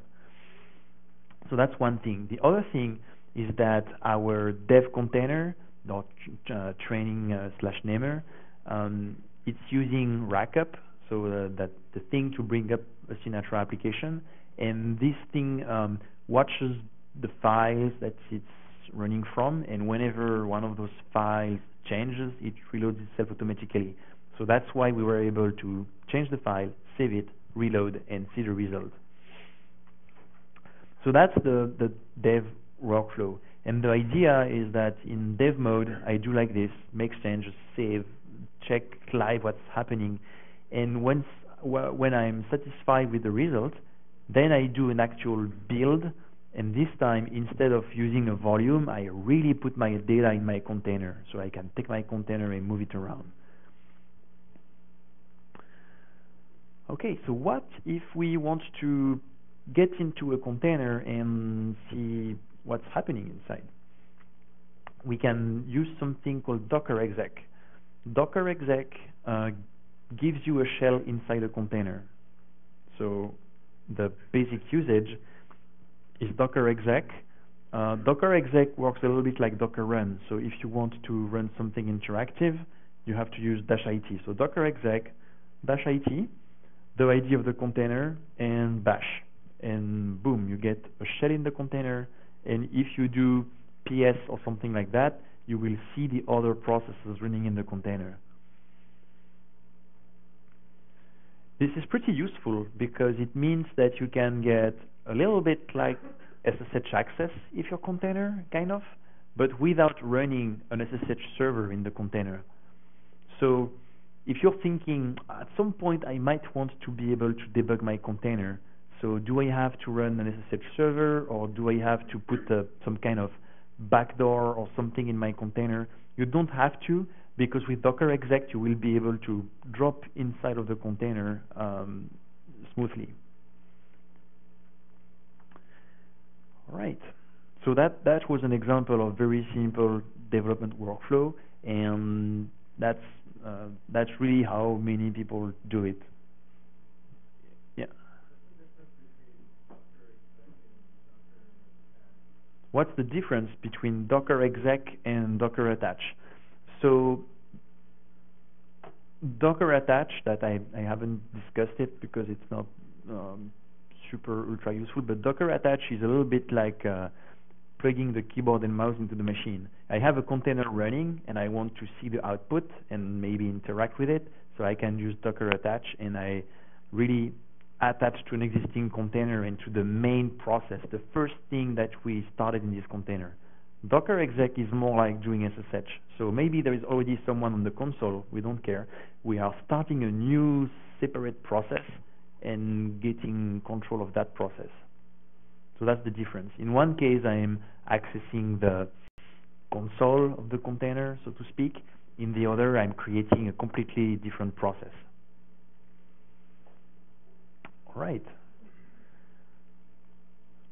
So this might be the last section that we can cover today. We'll see. Yeah, I think I will probably stop after that section to leave some time for questions, because if I stop at 1 p.m. and there are questions, I will probably die starving, and so I don't want that. But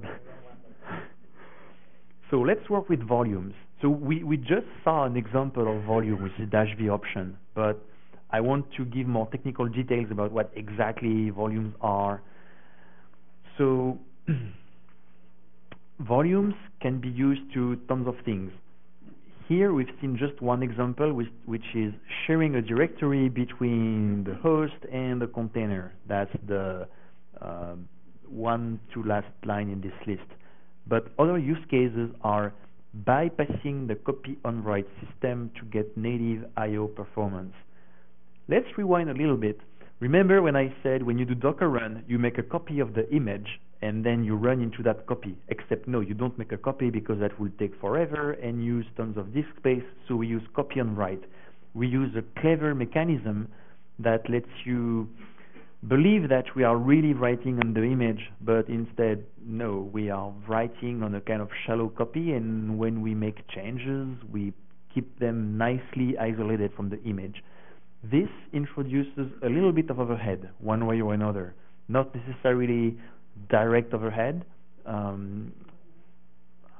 think I'm diving into too much technical details here, but even when you have a very well-designed copy and write system, like ZFS, for instance, at the end of the day, even if read and write operations are just as fast as on a normal file system, the data layout on disk might end up being different, and because instead of having everything lined up properly, we'll have some holes, and so we introduce fragmentation. And so even with the best copy on write systems in the world, performance will be slightly different from native performance. So for that reason, there is a mechanism to bypass the copy on write system for specific directories, and that's volumes. Because when you use -v, like we just did, the container ends up accessing a directory on the host and using whatever file system is there. If you want your container to mount an ext4 or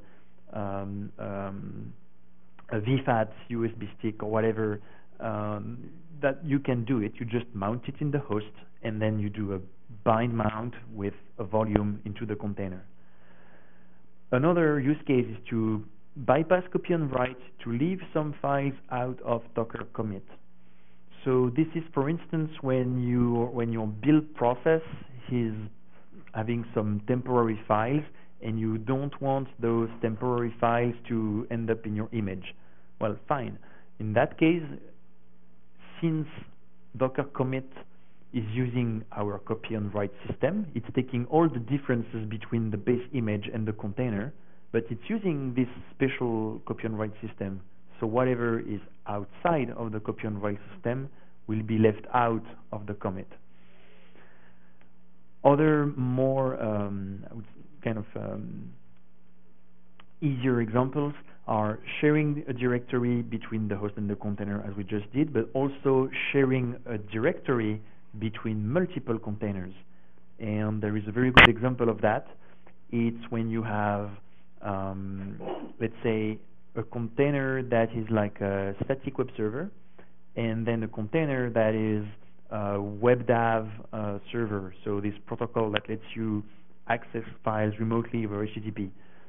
And so you can have your static file server maybe using Nginx or some like super crazy fast thing, simple, no extra module, no security issue whatsoever. It runs, and it's using a specific directory containing your data, and that directory can be shared with another container, which could be a WebDAV server, an FTP server, an SSH server, and you're supposed to use like SFTP or SCP to update the content, or some kind of API. So we decouple things.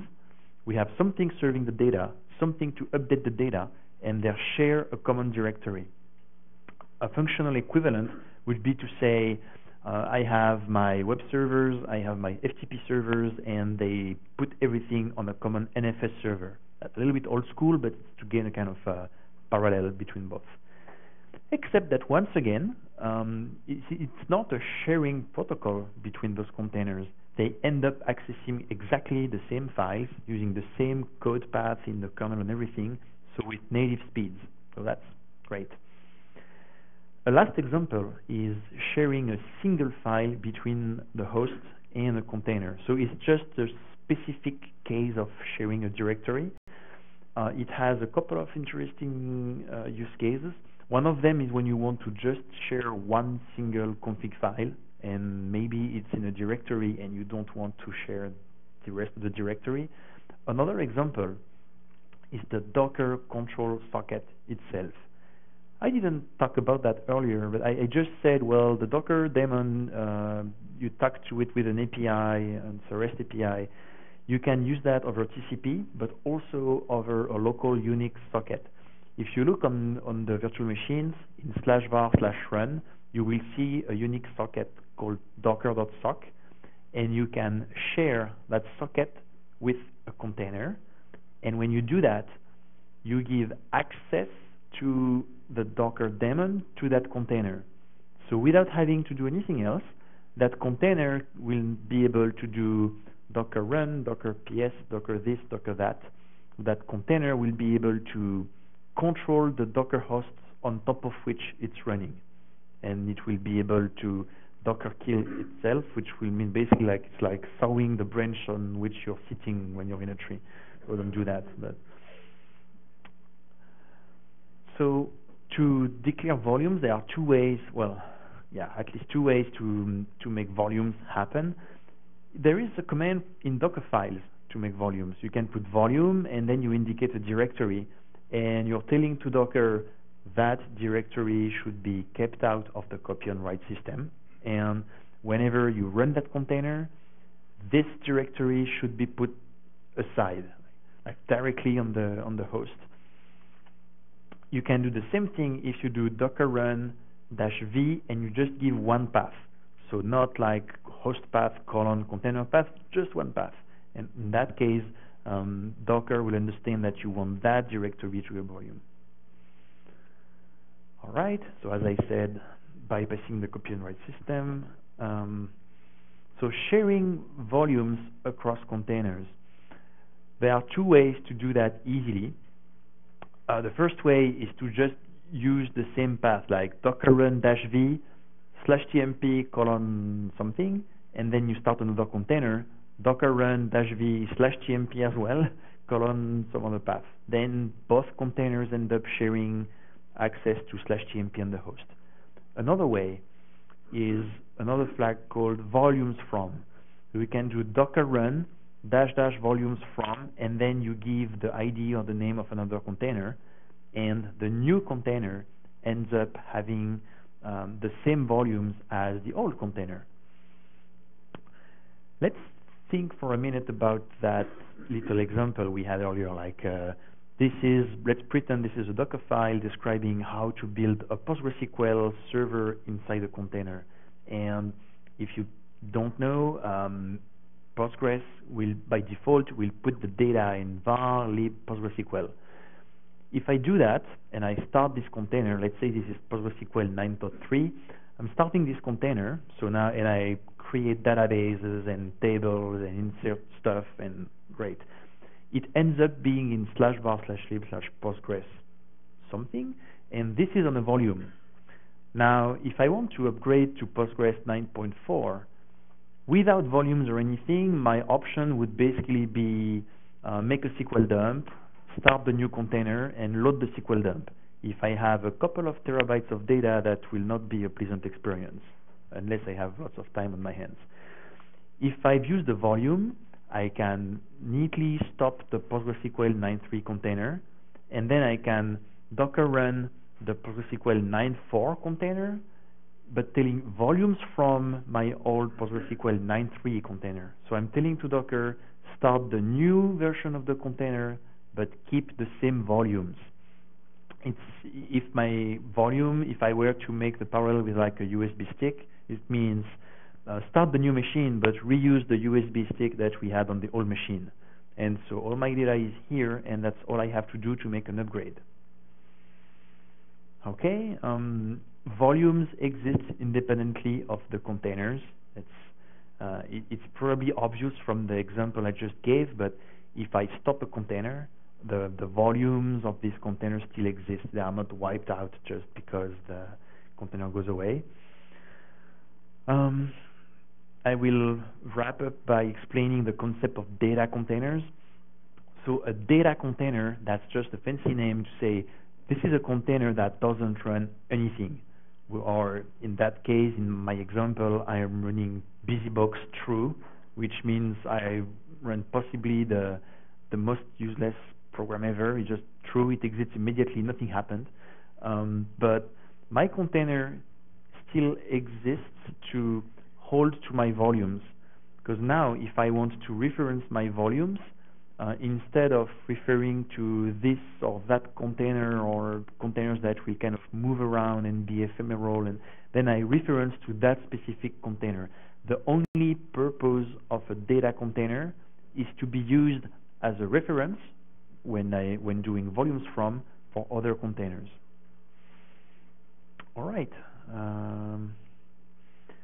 Okay, sharing directory. Yeah. You said that the volume doesn't go away when you kill the image, right? The volume doesn't have. Go away when you kill the container. Oh yeah, when I kill the container, the volume is still here. However, that's the thing I want to tell. What happens if I remove a container that has a volume? So the data on the volume is not lost.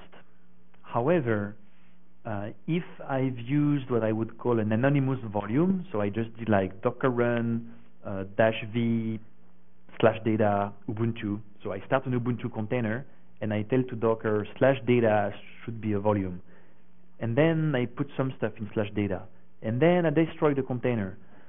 This /data directory, it still exists somewhere on my Docker host, but I won't be able to get back to it. I will be able to kind of dive into the file system and go to some obscure directory somewhere in var, lib, docker, vfs something, and eventually find it, but I won't have a reliable way to reference it.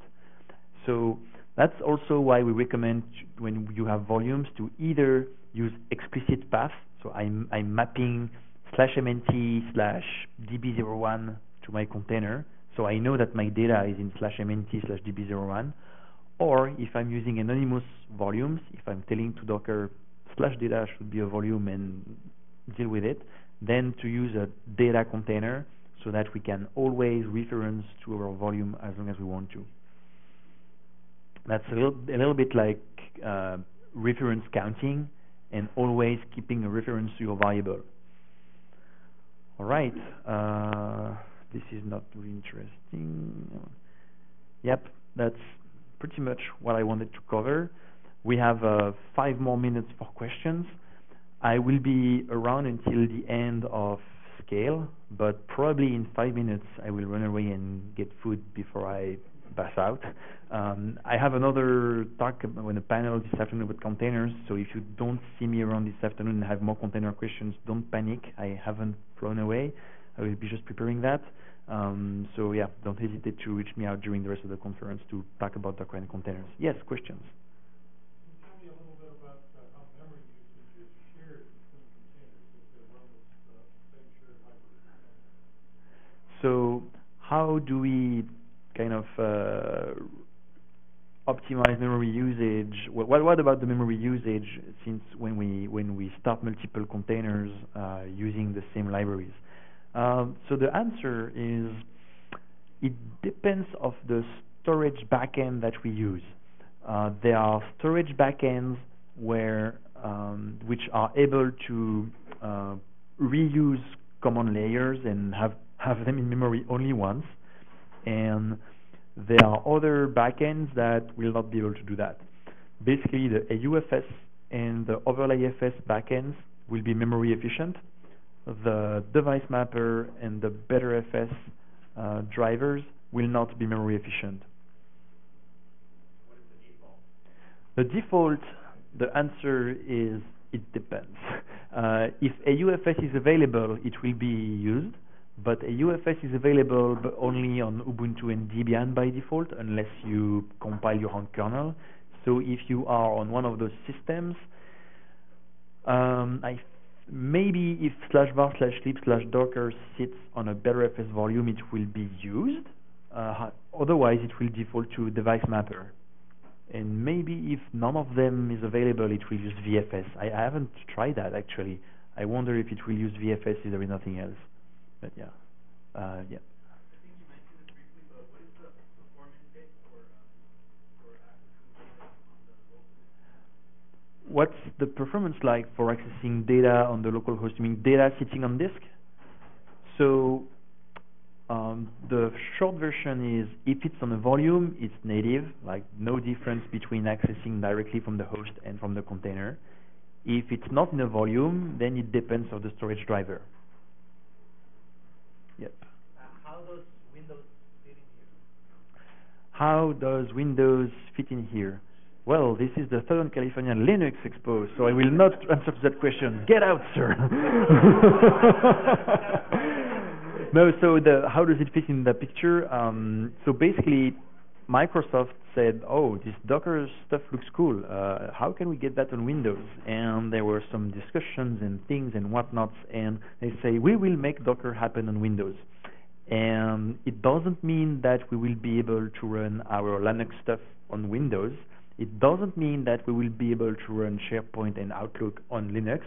It means that we will be able to run Linux containers on Linux, Windows containers on Windows, but using the same API, the same CLI, maybe Docker files as well with PowerShell or whatever, I don't know.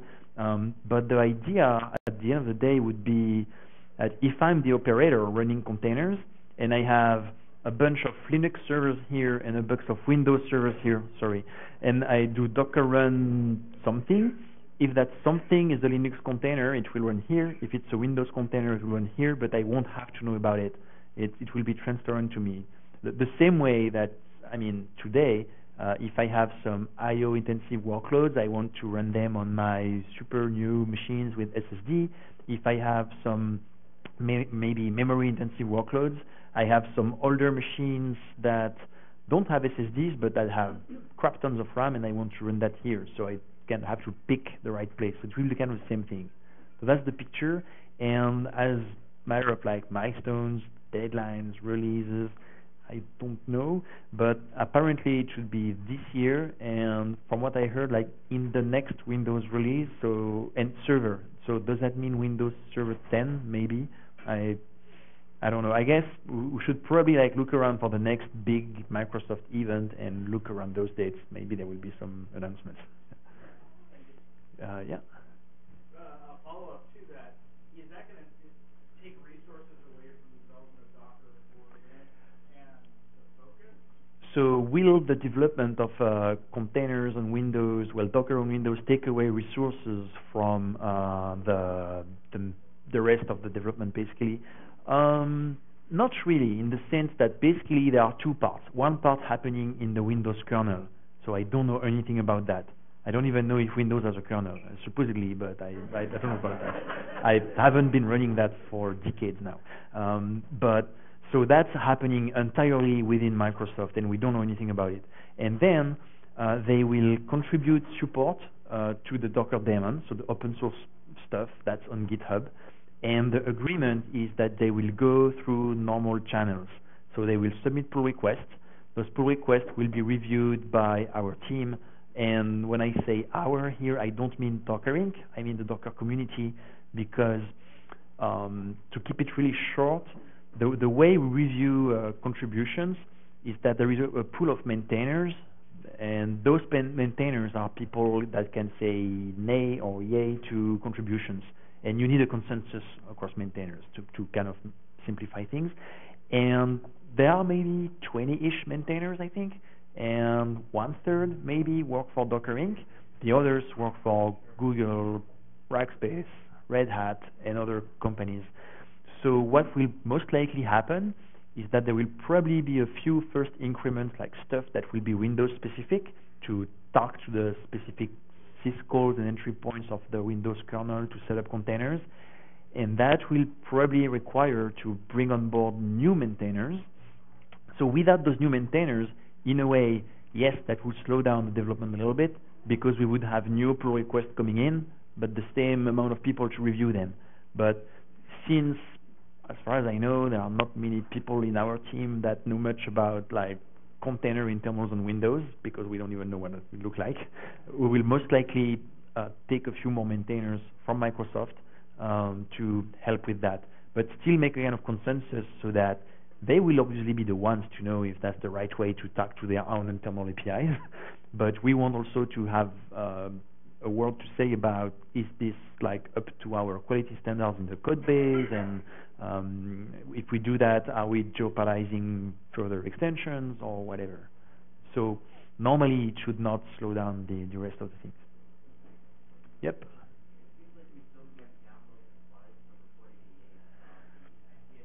It looks like we can't download the slides from port 88. Okay, let me try this. Dun,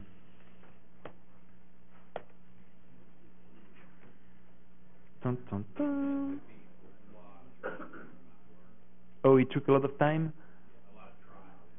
Oh, okay. I wonder if it might be because the web server that I'm using is single-threaded or something like that.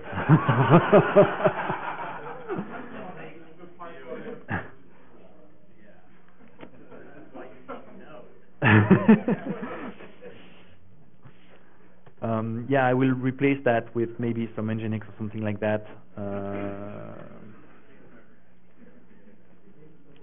Let's see. Yes. I just wanted to confirm if you put a mounted a volume somewhere, or you use volume Oh. Say again? How can I download the slides? I missed the part you put it out, but I didn't see it. So I will just answer that. Okay. So.